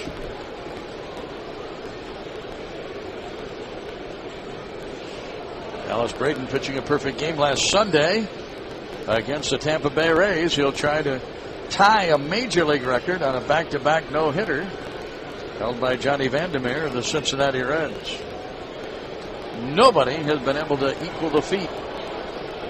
And a throw to first, back in time, Denard Span. We always talk about records every once in a while, and will you think it'll ever be broken? Yeah. I don't think that one's ever going to be broken. I would agree with you on that. Huh? To break it, you'd have to pitch 3 in a row. Wow. Woo, that'd be a tough call. Here's Burnett now working at a very slow pace with that base runner. Throw to first. Boy, it looked like he almost balked on that play. But he did make a move toward first base. Now Denard Span calls for time from first base umpire Tim Timmons. Yeah, I suppose he pitches a no-hitter through 5 or 6 innings, and it's called rain. And it's a no-hitter. It is. Oh, sure. Dean Chance pitched a 5-inning no-hitter for the Twins. So that would be a no-hitter. Chances of it raining in Southern California? Not very good. Here is the 1-0 delivery now. And the Burnett pitch. Line drive foul. Past a ducking Scotty Ulger at the third base coaching box. And it'll be 1 ball and 1 strike to count to Orlando Hudson.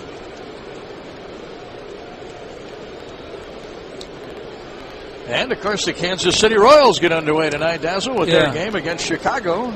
New manager John Ned Yost is the skipper of that Kansas City Royal Ball Club, and they also let go of their third base coach, Dave Owen. And Rusty Kuntz, who was off the field now, will be the first base coach, and they're going to move first base coach over to third base, so they're kind of piecing some things together. But, Ned Yost was brought on board as kind of an assistant to the general manager, but in the meantime, you knew that he was in the wings, that if something happened, he was the guy. Very unusual situation for Kansas City with Trey Hillman being fired. He was fired before the game yesterday, but was told that if he wanted to manage, he could. Here's a high pop-up foul to reach the seats. 2 balls and 2 strikes to count to Orlando Hudson. And the Royals did win the game. Zach Greinke won his first game. Did you see he went and had the press conference like he normally would after the game, too? Asked him, what do you want to talk about? Let's talk about the game, and, rather than, and then, okay, now I'll answer some questions regarding my firing. Said he was upset about being let go. He said, I didn't want to lose the fight. But he did.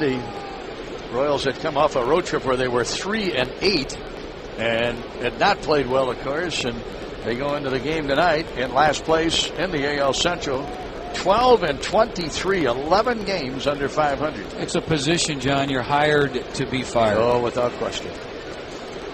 There aren't too many that stick around for a long tenure. Here's the Burnett 2-strike pitch down low. And we got a full count now, 3-2. This could be the last batter. They've got a left-hander, Marte, warming up, and with Mauer and Morneau coming up.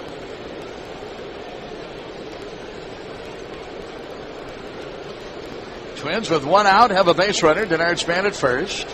Hudson bats at a count of 3-2 strikes. Already, Burnett has walked 4 in tonight's game. Here's the set, the pitch. There goes the runner, and here's the swing and a ground ball hit to second. It'll be Cano to Teixeira to retire Hudson, and the Twins will have the tying run at second base. And here comes Joe Girardi, and it looks like he's going to be making a pitching change. Girardi is out, and he has made the call to the bullpen. Tim Cheetah acknowledging, and left-hander Marte will be coming on. This call to the bullpen on the Treasure Island Baseball Network, brought to you by... All right, thank you, Chris. Here's Damaso Marte to pitch for the New York Yankees. Marte will be making appearance number 14 on the year. 7 innings pitched. He has allowed 5 hits and held opponents to a 192 batting average. And Marte will be facing Joe Mauer. Mauer with a home run and a single, and 2 for 2 in tonight's game. Left-handers against Marte are hitting .214, 3 for 14.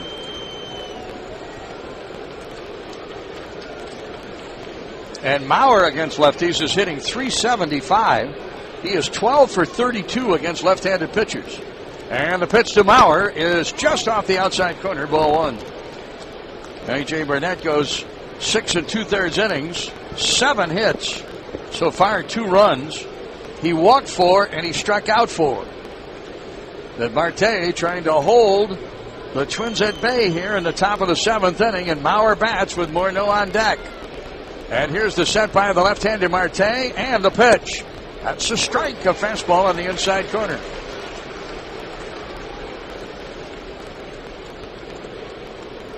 Marte, the lefty out of the bullpen. Yankees have also Boone Logan as a left-hander in the bullpen. Logan has not pitched all that well. Marte has. Here's the 1-1 to Mauer, and a base hit into center field. It's going to tie the game. Here's Span to score. The throw from Gardner way off the mark. Mauer to second base. Oh, boy. Gardner made a big mistake there. He had no chance of getting Denard Span. His throw went all the way past the cutoff men and was barely handled by Cervelli. Cervelli, the catcher, he had to leap up to control the high throw. Now Dave Island, the pitching coach of the Yankees, will be coming out to talk to Marte, who has just given up a hit to Joe Mauer. Mauer is 3 for 3 with 2 runs batted in.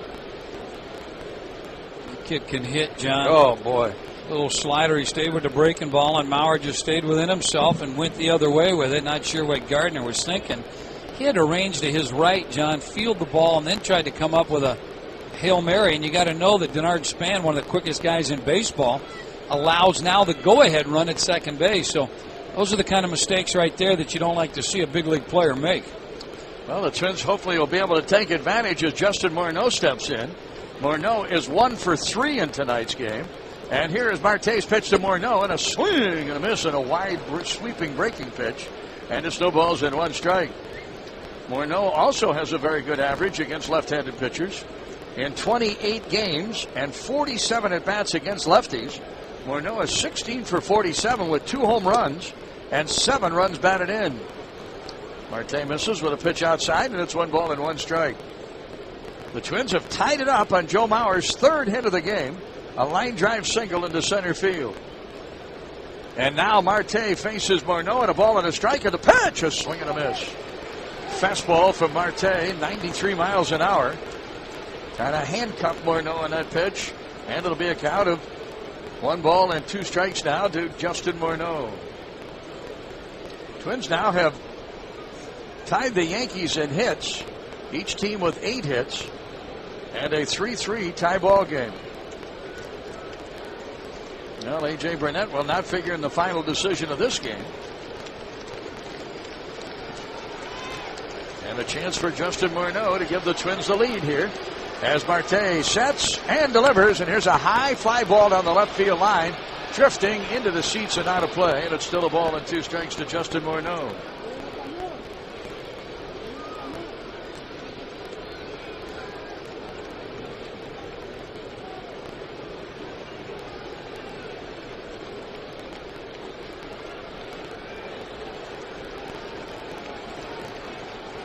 Marte to Morneau as the Twins bat in the top of the 7th inning in a 3-3 tie game. Set by Marte and the pitch. It's high, 2-2. Right-handed hitting Michael Kadire is due up next.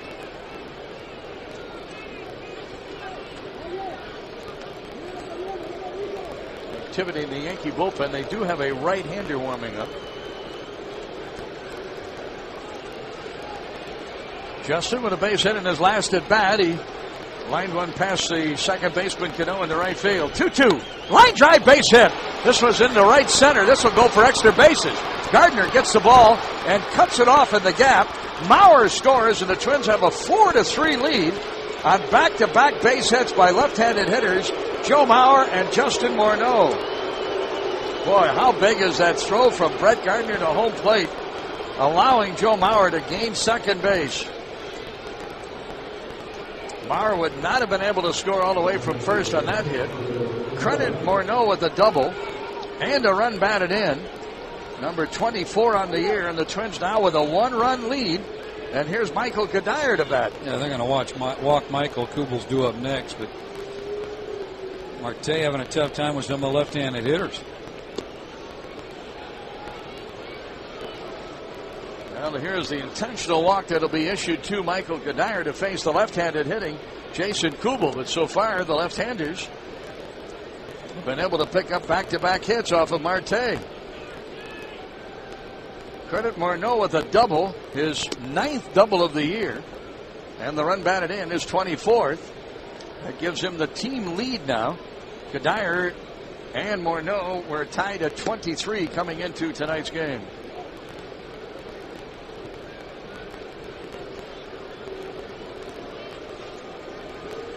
Two balls, 2 strikes, and Marte, he left a fastball up to Justin Morneau, and Morneau was all over it. So the Twins will have runners at first and second with 2 away. Jason Kubel will bat, and the 7th man to come to the plate for the Twins here in the 7th inning.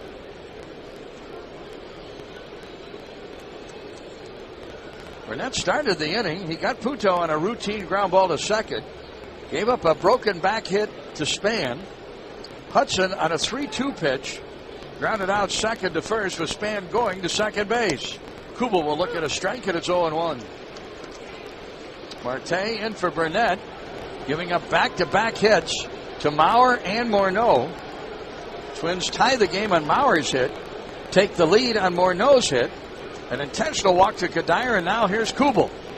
And the set by Marte, and the pitch. Strike 2. Off-speed breaking pitch in, and the snowballs at 2 strikes.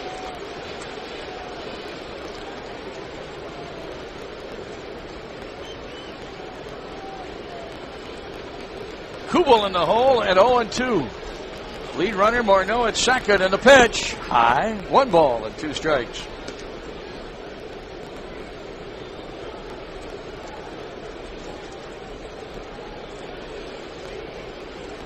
Morneau at second, Kadire at first. Twins base runners with 2 away in the 7th. Here's the pitch. Just off the outside corner. Breaking pitch. Misses. 2 balls and 2 strikes.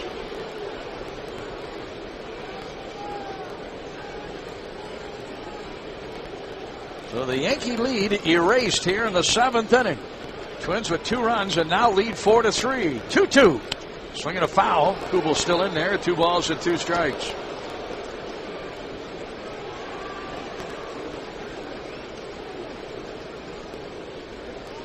Afternoon game tomorrow. Afternoon game on Sunday. The Twins and the Yankees in the 3-game series here. Francisco Liriano against Andy Pettit. And tomorrow afternoon's game Sergio Mitre will pitch. A little confusion as to who was going to open up this game here. It was reported that Liriano was, and talking to Gardy, he said, nobody asked me. My pitching coach said that Baker was going to start it. And the pitch. There's a high fly ball to left field. Should be an easy play for Marcus Timms. Backpedaling just a few steps, he makes the catch. Kubel is out, and the Twins are down here in the 7th inning. Not before the Twins gained the lead back on 2 runs and 3 hits. There were no errors and 2 men left on.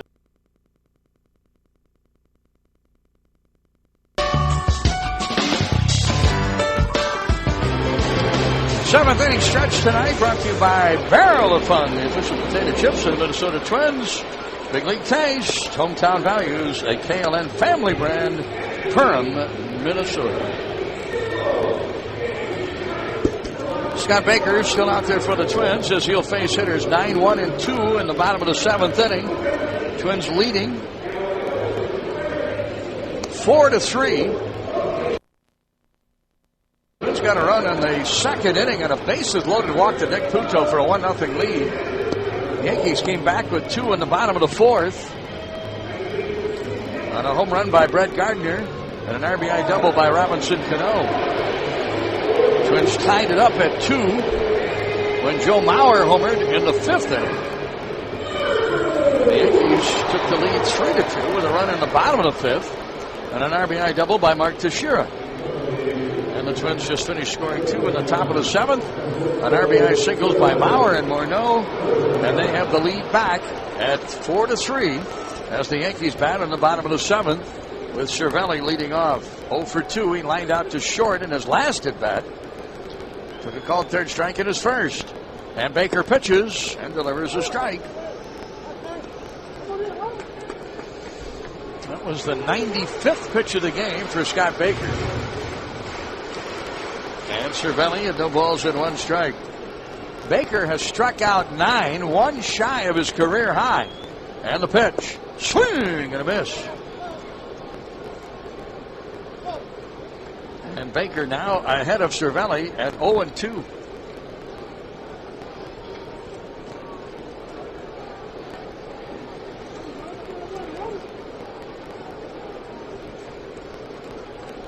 Baker from a full wind, and here is the 0-2 delivery and a tap hit towards second. Backhand stop by Hudson, long throw to first. Not in time. Pretty good play by Orlando Hudson. He did all that he could possibly do. Backhanded the slow roller at deep second base on the outfield grass. Spun and threw to first on target to Morneau.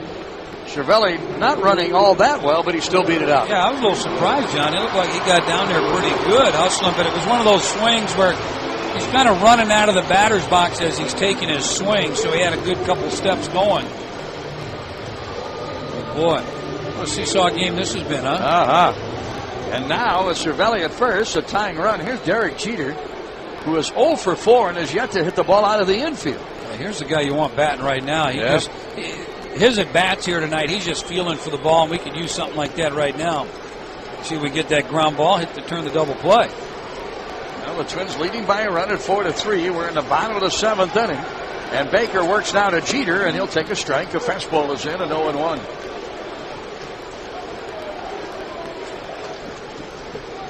A 90-mile-an-hour fastball from Scott Baker, so he still has some giddy up on the fastball. And 98 pitches now for Scott Baker. Baker leans in for the sign from his catcher Mauer, taking a little bit of time. Now he's ready. And he sets and delivers. And here's a line shot off of Baker's knee. Trickles into right field. And here is Cervelli on his way to third. Jeter to second. He'll get a double. And the Yankees will have runners at second and third. Oh, what a tough break. A hard line drive. It went right off the knee of Baker and carried him past Morneau into right field. And now they're going to check on Baker to see if he's okay. Yeah, John, he was backing up on the play, and I was watching Baker, and he looked like he was running fine. And saying it got his right leg just a little bit. It looked like he turned sideways, and when it hit, it deflected into right field down the line a little bit. And I think Gardy's just going to go ahead and take him out anyway because they are going to go ahead and signal force somebody in the bullpen, at least their Tim Cheetah is. They want the left-hander coming out of the bullpen. Left-handed hitting Brett Gardner is due up. And Gardner, who is 2 for 3 in the game, will bat with runners at second and third and nobody out in the bottom of the 7th inning. I'm not saying that Baker could have played that ball because it was a hard line drive right back to him. And we'll get Danny's thoughts when we come back. But what a tough break for the Twins because the ball, like almost a shot past Bordeaux, went into right field. Chris Atterbury with a scoreboard update next. You're listening to Twins Baseball. Now they trail 15-10. Wow. And it's not even over. Oh, heck no. They're like in the 5th inning, aren't they? Yeah, they're just in the top of the 6th right now. Well, here's Brian Dunsing. Dunsing has pitched well for the Twins. He will face Brett Gardner with 2 on at second and third and nobody out here in the bottom of the 7th inning. Back to the base hit by Jeter, Danny. He should be okay. I just think that they just took him out. They wanted this matchup right here. Baker came off. He was not limping. He was running around, backing up a play. So it may sting a little bit, may black and blue tomorrow. Dunsing to Gardner in for a strike and 0-1. That would have been a tough play for Baker to make, number one, and a tough break for the Twins that the ball took as hard a carom as it did. Yeah, it was a line drive. Baker were a little bit out of position, but that's normal for him a little bit where he was kind of facing the first baseman a little bit, had no chance to reach back and try to glove that ball. Cervelli at third, Jeter at second, nobody out, and the pitch off the outside corner, and 1 ball and 1 strike.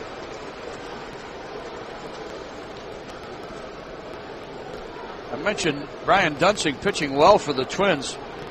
Dunsing coming into this game, this is his 15th appearance. His ERA is 1.32. 13 2/3 innings. He's given up only 9 hits, walked 3 and struck out 8.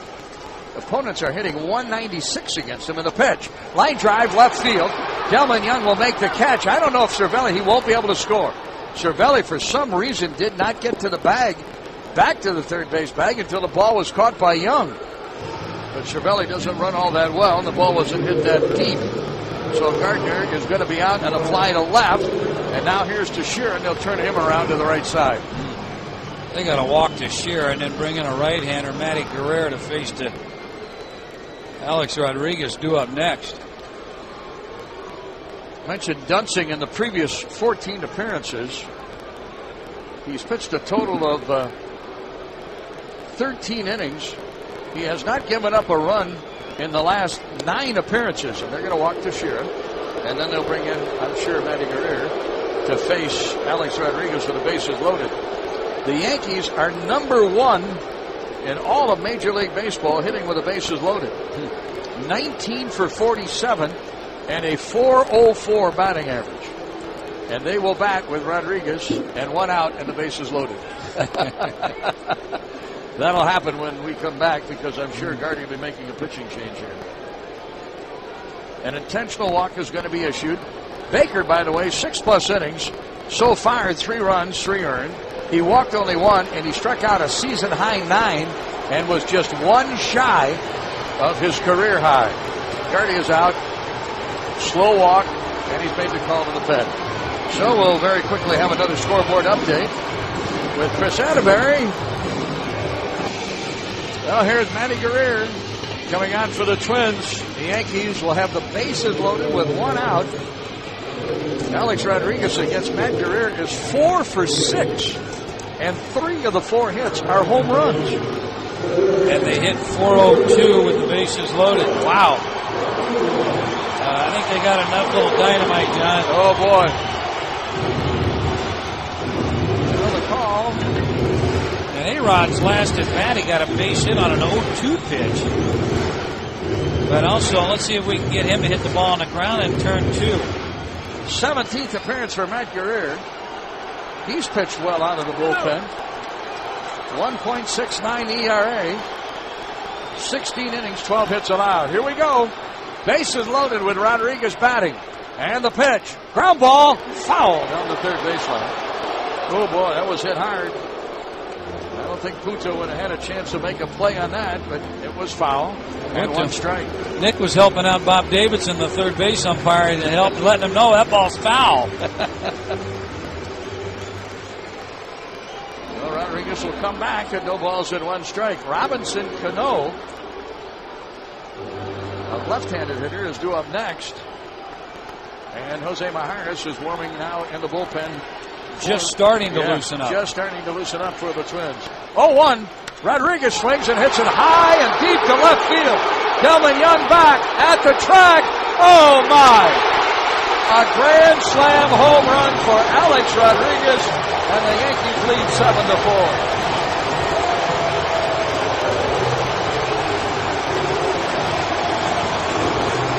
Yankee Stadium erupts.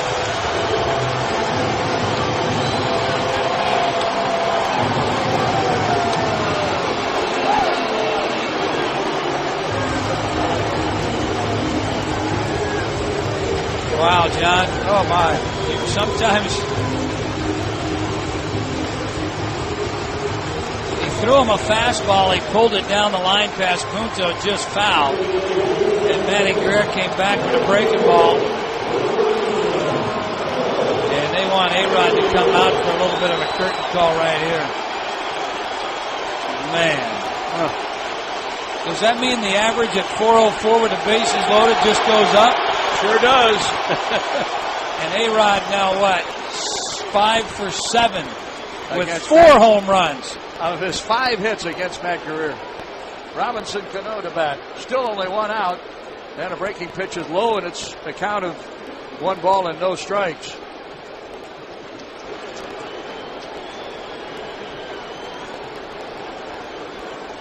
Yankees are now hitting .416 with the bases loaded. And the pitch. Swing and a miss. And a count of 1 ball and 1 strike to Robinson Cano.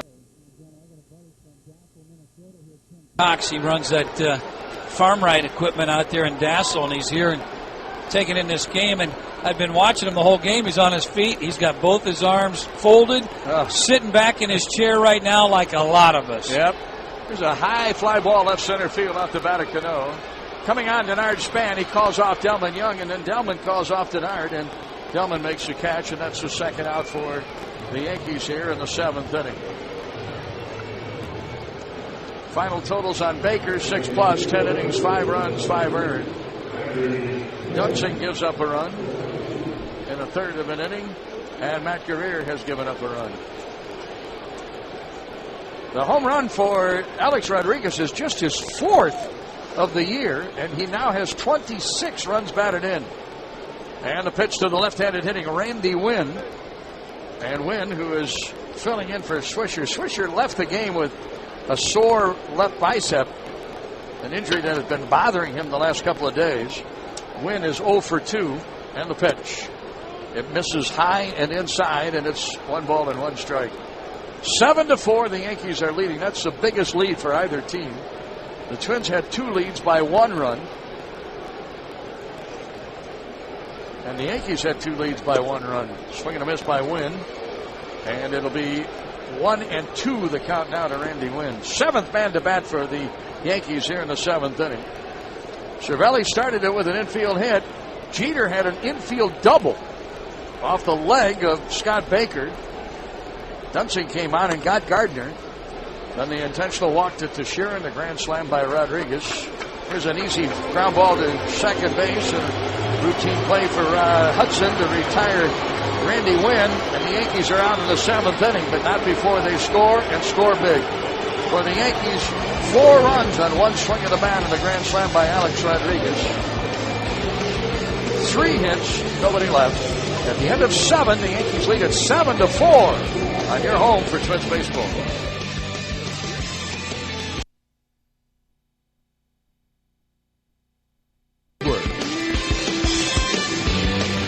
Just a couple of thoughts on the grand slam by Alex Rodriguez. That is his 19th career grand slam home run.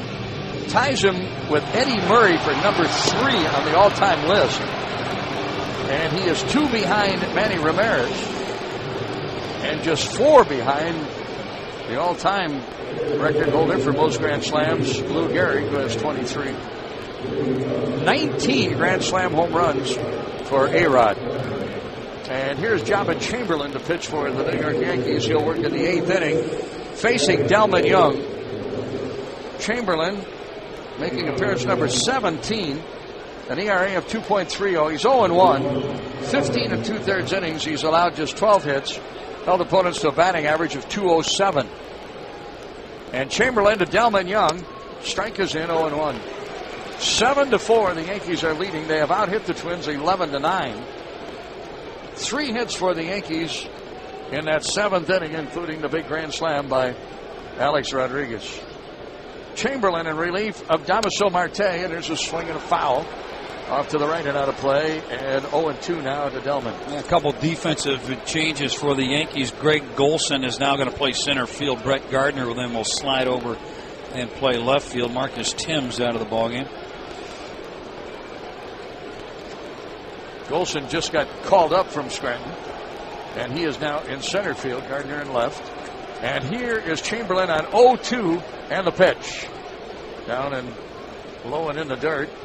Gets away from Cervelli, and he'll kick the ball away. And a new baseball for Chamberlain, and 1 ball and 2 strikes to the right-handed hitting Delman Young. Alexi Casilla and Nick Puto to follow. So the Twins have 2 at-bats left and trail by 3. 7-4, and Chamberlain is on to pitch for the Yankees here in the 8th inning. This is a save situation game for Mariano Rivera, who could possibly work in the 9th inning. Pitch down low again. 2 balls and 2 strikes.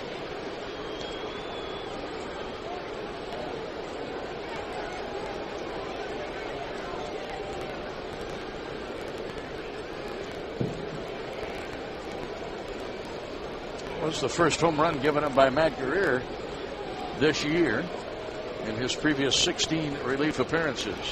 And the pitch. Swing and a miss by Delman. The ball is down in the dirt. Cervelli picks it up and then throws to Teixeira at first for the putout. And Delman is out. He is 0 for 3 tonight. That'll be the 5th strikeout for the Yankee pitchers. Starter A.J. Burnett had 4.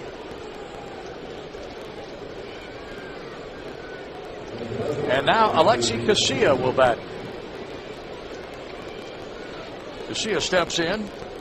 Sacrifice, a fly out to center, and a walk. And when he was on base, he was then caught stealing. Here's the set by Chamberlain. He works from a set position, and he delivers the strike. A fastball is in, and it's 0-1 to Alexi Casilla. Well, got to be a little demoralizing right now in the Twins dugout, but still, he got 2 chances. But they know this is the best chance they're going to have right here, because Rivera is going to be in this ballgame. Here is the Chamberlain pitch, and it's a strike, a fastball. And quickly, Chamberlain works ahead of Casilla at 0-2. A 95-mile-an-hour fastball from Jabba Chamberlain. Remember when they were experimenting with Jabba as he could be a starter, going to be a reliever, and they kind of started him, held him back, pitched every 8 days. Check swing by Casilla, went around. High pitch, 2 strikeouts in a row for Chamberlain. Well, the big battle was it going to be Phil Hughes or was it going to be Jabba Chamberlain to start as the 5th starter? And I think the Yankees feel very comfortable that they made the right decision. Already Hughes is 5-0, and Chamberlain has been really a terrific setup man for Mariano Rivera. And I think he shows his emotions out on the field, Jabba Chamberlain does. And I think that's one thing that the Yankees have always tried to curb with their players. But he's one of those guys, I see him someday, John, being the closer for the New York Yankees. Yeah, you have to wonder how much longer Mariano Rivera. He's 40 years old and still pitching just like he was 27 years old, but still. But even if it's another 2 years, that's Jabba Chamberlain 2 years setting up. So the transition, I would think, would be pretty easy for Jabba Chamberlain. Here is the 0-1 delivery to Nick Puto, and it misses outside. And it'll be 1 ball and 1 strike. Chamberlain, he's a fastball guy, and he's 95, 96 miles an hour. Likes to come right after you, and he's got a big yacker. He'll snap that curveball in the dirt as well. So he's got some pitches. Here's the Chamberlain 1 ball, 1 strike pitch to Puto, and it's down low, 2-1. It appears, too, Danny, he has the makeup for a closer. Yeah, and I think that's what's key. And I think that still emotions get to him a little bit, and he's going to need to temper that just a little bit. But boy, a little intimidating on the mound as well. Big guy. Chamberlain now at 2 balls and a strike to Puto. 2-away, nobody on. And the pitch. Puto swings and fouls to the left. And 2-2. Yankees lead 7-4. Out hitting the Twins 11-9. The crowd kind of getting into this ball game now. They're trying to close it out or help in closing it out. At the beginning of the game, it didn't appear that they had a sold-out crowd here, but I believe they'll announce it as a sellout. It does appear that they have a capacity crowd here at Yankee Stadium. Here is the Chamberlain pitch. Fly, foul down the left field line, and still 2-2 to Nick Punto. What if Jay-Z and Beyonce still here, John? Well, I would think that they stuck around for that grand slam home run. Sure did. Punto, an RBI and a bases loaded walk in the second inning. Struck out and grounded out. He's 0 for 2. Mauer has 3 hits tonight. Kubel has 2. Twins have 9 on the board. Here's the 2-2 to Nick Punto, and a swing and a miss. Ball drops out of the mitt of catcher Cervelli, but he fires down to first base to Teixeira. And they strike out the side inning for Jabba Chamberlain. 3 up and 3 down go the Twins. That's the first time tonight the Twins have been retired in order. At the end of 7.5, the Yankees are leading the Twins 7-4 on your home for Twins baseball.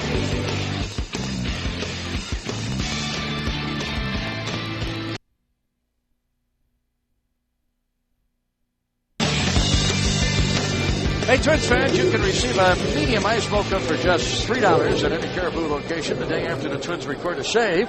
Get your coupon at CaribouCoffee.com/Twins. Twins saves fueled by Caribou Coffee. Well, the leadoff batter for the New York Yankees to face Jose Mijares is going to be Greg Golson, Golson, a right-handed hitter just put into the game to play in center field with Gardner moving to left field.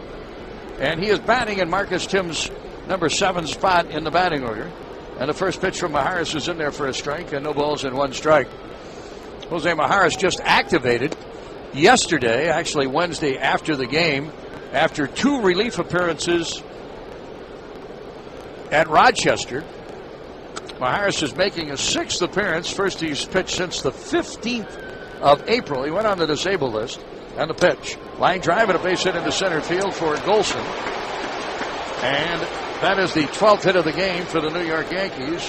They have a runner at first base.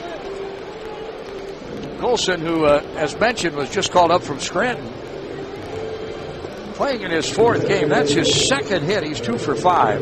And now, here is the left-handed hitting Juan Miranda, as he will bat with an 0 for 3 log so far in tonight's game. So Matt Guerrero will go 2/3 of an inning. Gives up the 1 hit, the grand slam to Rodriguez, and a run. Didn't walk anybody, nor did he strike out anybody. And here is a strike to Miranda, and 0-1.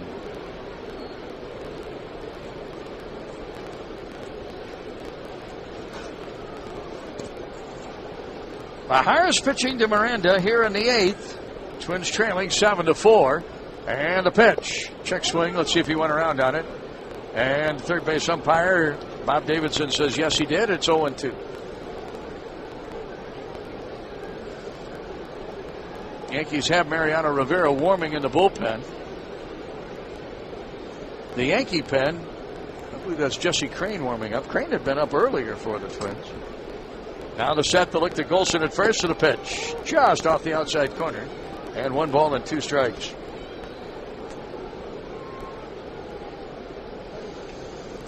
One out, nobody out, and 1 on. Leadoff single by Golson into center field. And here's Miranda to bat. Twins infield, double play depth. Here is the set by lefty Mijares, and they have him picked off, and then out at second base is going to be Golson. He will be on a caught steal. Well, Mijares with a good pickoff move there, and Golson was running. Mijares didn't panic and flipped over to Morneau, and the 1-3-6 scoring play will retire the attempted stealer. Golson, he is retired.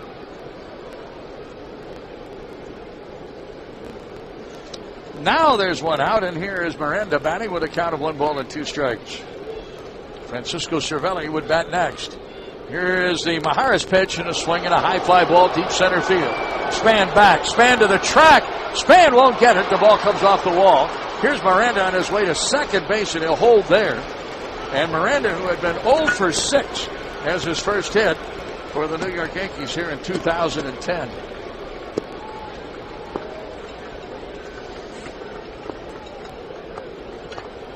It appears that it's his first major league hit as home plate umpire Alfonso Marquis has the ball and gives it back to the Yankee dugout.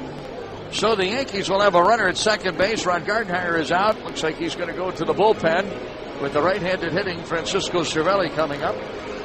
So left-hander Maharis comes on and faces two batters and gives up two hits. Chris Atterbury with a scoreboard update coming up next. You're listening to Twins Baseball. Well, this is going to be Alex Burnett to pitch for the Minnesota Twins. Burnett coming on for the 11th time. 16 2/3 innings. He's allowed 15 hits. Well, that's about 246 against Alex Burnett. At second base is Juan Miranda with his first major league hit, a double. And Francisco Cervelli will bat with one out and one on. The Yankees are leading 7-4.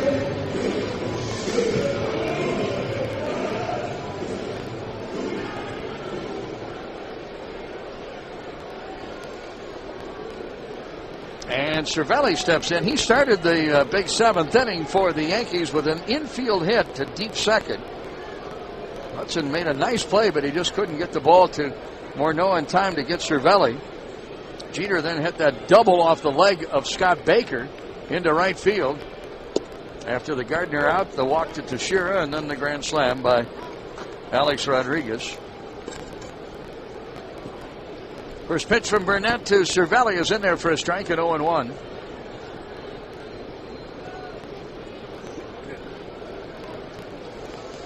Miranda at second base with a nice lead.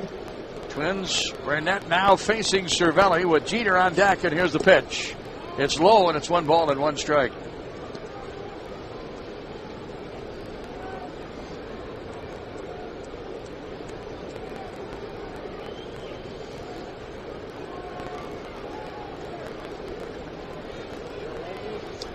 One out and one on for the Yankees in the bottom of the eighth. And they have the lead here 7-4. Now the set by Burnett. Checks that runner at second base and a 1-1 delivery. And there's a line drive foul into the seats off to the right. We'll pause for station identification. You're listening to Twins Baseball.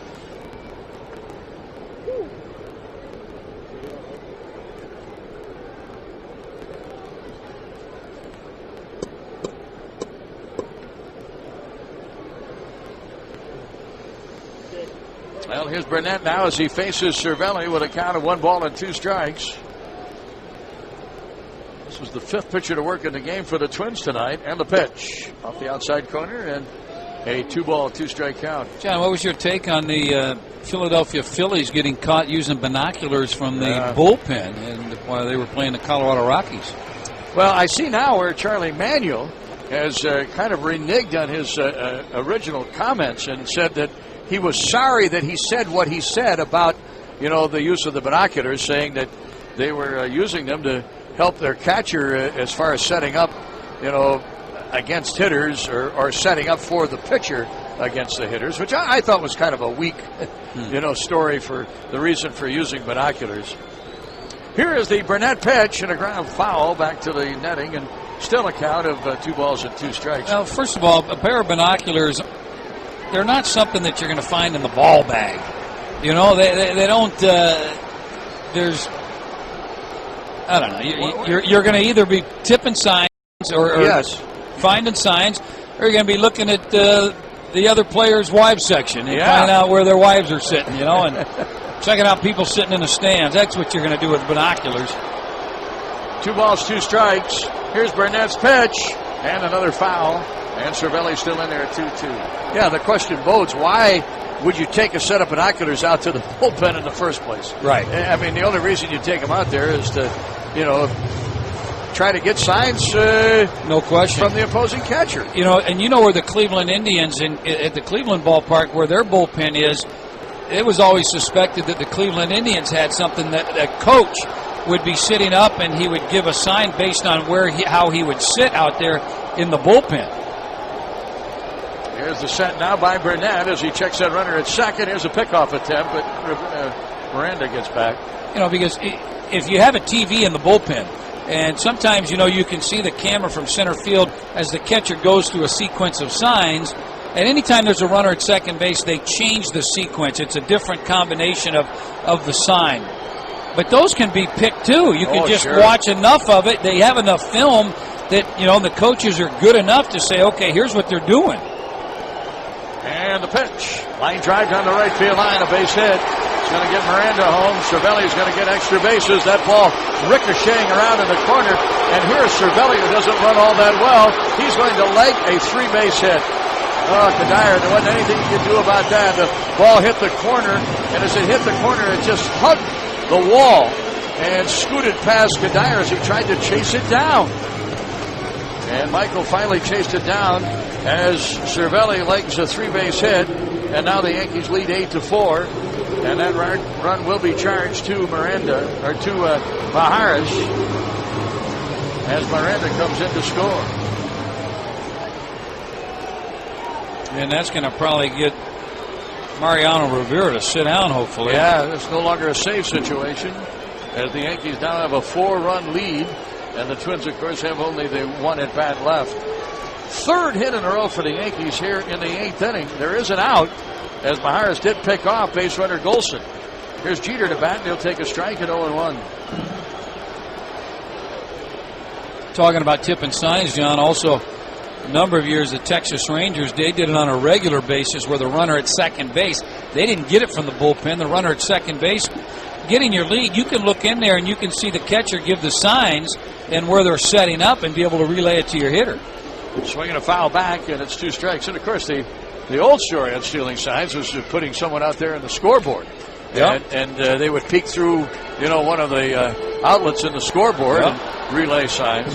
And then go ahead. To take binoculars out there, I mean, that's just ludicrous. I mean, well, it's not, John, if you're trying to win the ball games, because if you can get an edge, they got caught. So now that they got caught, and Bob Watson said that they're not going to suspend anybody. They're just going to say, hey, don't do it anymore. And the pitch, a curveball wide, and it's 1 ball and 2 strikes a count now to.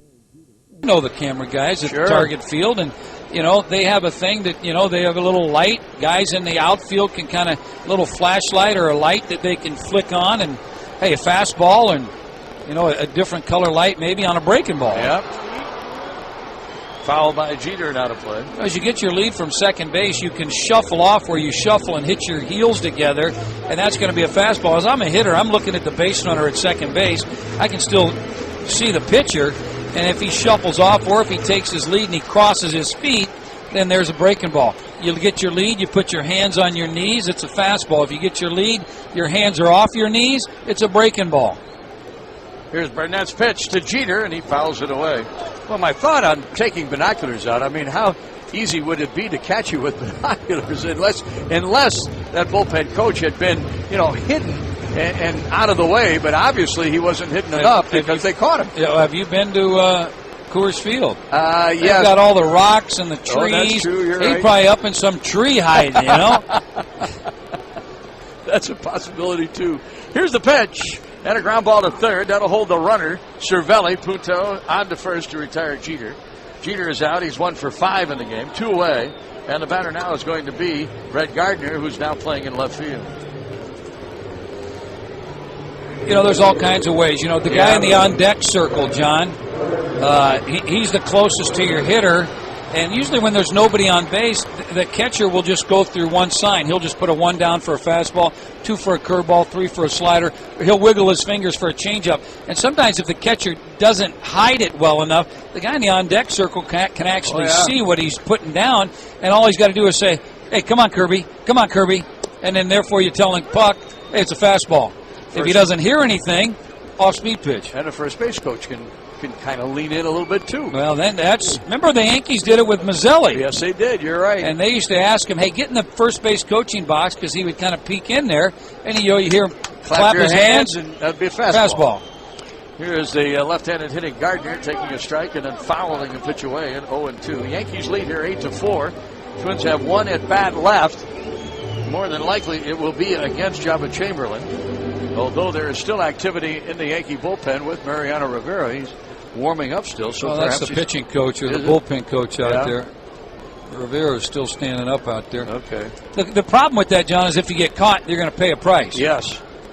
And the pitch wide and 1-2. Now Joe Nosek, who is a former Minnesota Twin, and Miranda scored easily from second base, and Cervelli gets his second triple of the year. Swing and a miss by Gardner, and Burnett fans Gardner for the final out in the bottom half of the 8th inning. So the Twins retire the Yankees, but not before they add another run on 3 hits, and they lead 1. And we go to the 9th inning. The Yankees are leading 8-4 on your home for Twins baseball.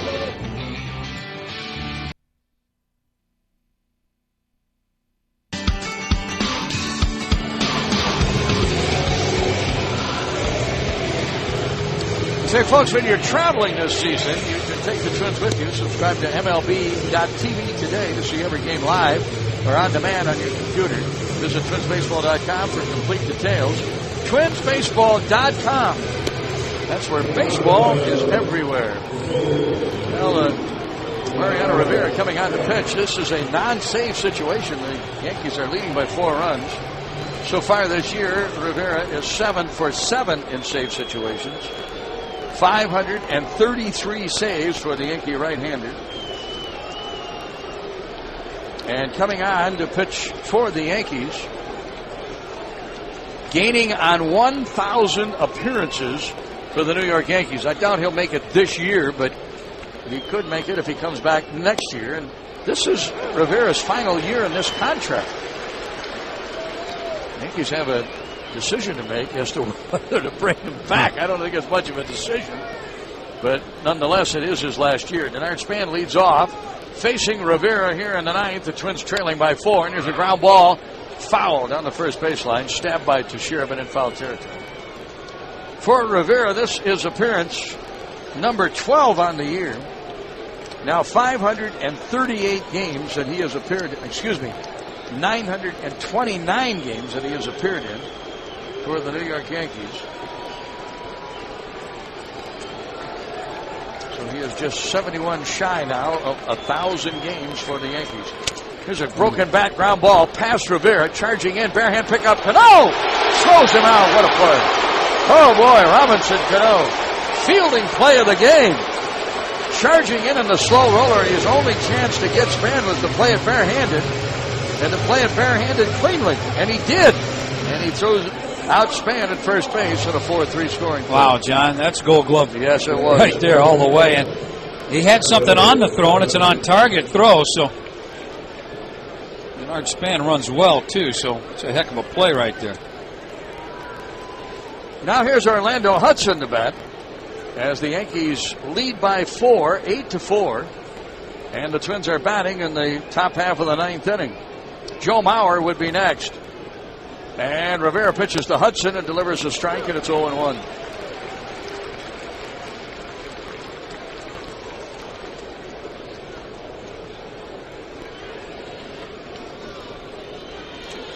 Right back now is Mariano Rivera, the 0-1 delivery, and a swing and a miss and a cutter down and in.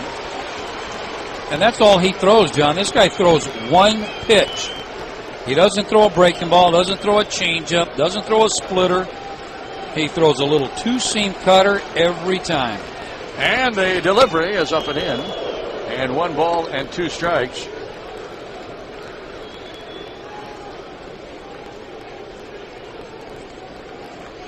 Only one Twins player who has more than 9 at-bats against Mariano Rivera.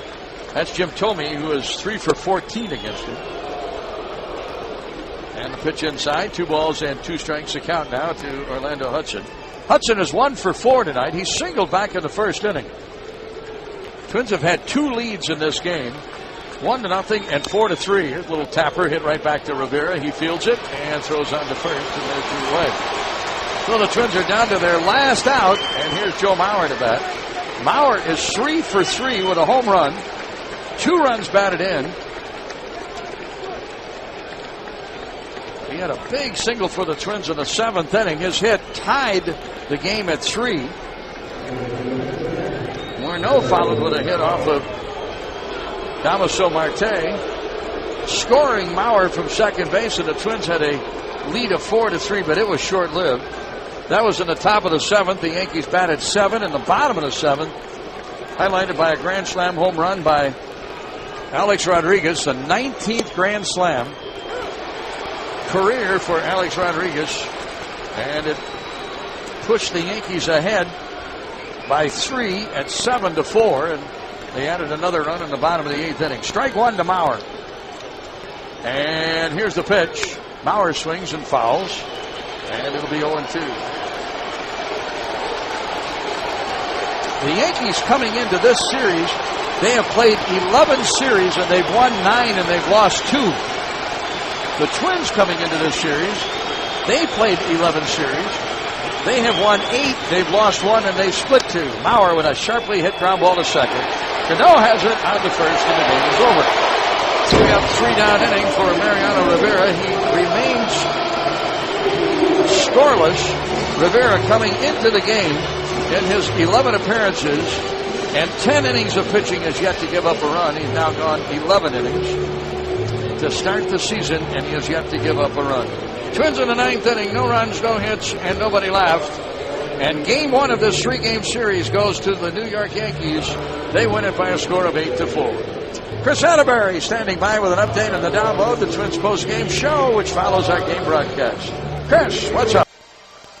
All right, thanks, Chris. We'll look forward to the download upcoming as the Twins drop this one by a final score of 8-4. The Twins drop to a record of 22-13, while the Yankees are 23-12.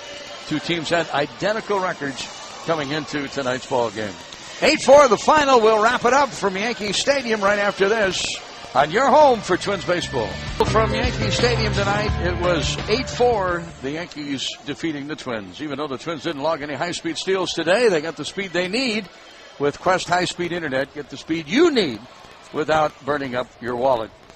Well, Dazzle, a very quick comment by you that after the Cervelli base hit that opened up the bottom of the 7th inning, you kind of said, boy, what a game, what a seesaw affair we had going here tonight. And up until that infield hit by Cervelli, you know, it looked like the Twins might have the upper hand in this game. They certainly had gotten A.J. Burnett out of the game. Burnett didn't have a particularly great start. He walked 4 batters. And, you know, it just looked like the Twins might have a chance to finally break that losing streak here at Yankee Stadium in the Bronx, New York, but it just didn't happen. Well, there's something mystery going on here down at this ballpark. Coming in here knowing that you're 0-10 and the numbers just don't lie. And, you know, just playing this game here, the Twins kind of had the lead. They lost the lead. They took the lead. They were leading going into that. And you give up that leadoff infield base hit to the number 9 hitter, Cervelli. And then after that, Derek Jeter, kind of a freak play that hit the line drive off of Baker's leg. And usually, you know, that'll kind of ricochet to a position player, but it ricocheted out into right field. So they had second and third. And then, of course, base open up there when Teixeira stepped into the plate. You've got a switch hitter. And Dunsing pitching that Gardy, wanted to go with Matty Guerrero. And he brought in Matty Guerrero to face Alex Rodriguez. And then, you know, we kind of scrambled to kind of get some numbers, and they weren't pretty. And Alex Rodriguez pulled a fastball, and then Matty Guerrero came back. He's got the good curveball, and he hung the curveball. Yep. And Alex Rodriguez just 19th grand slam of his career, and that was the ball game right there, John. That was the ball game. All right, Dazzle, let's see what happens tomorrow afternoon as the Twins and Yankees go at it again with the left-handers Pettit and Lariano. We'll look forward to seeing you tomorrow. I'm with Chris, so I'm getting tired of this. I love Frank Sinatra, but every time they win, they got to play this. Why can't they just play it once? Oh, boy. I go to bed at night listening to this, you know. It's still playing as the bus leaves. I know. And the bus is 45 minutes after the game. I tell you what, somebody's got to get on there and put a tape in and play it on the bus and see. Watch how quickly they jump on boy. them.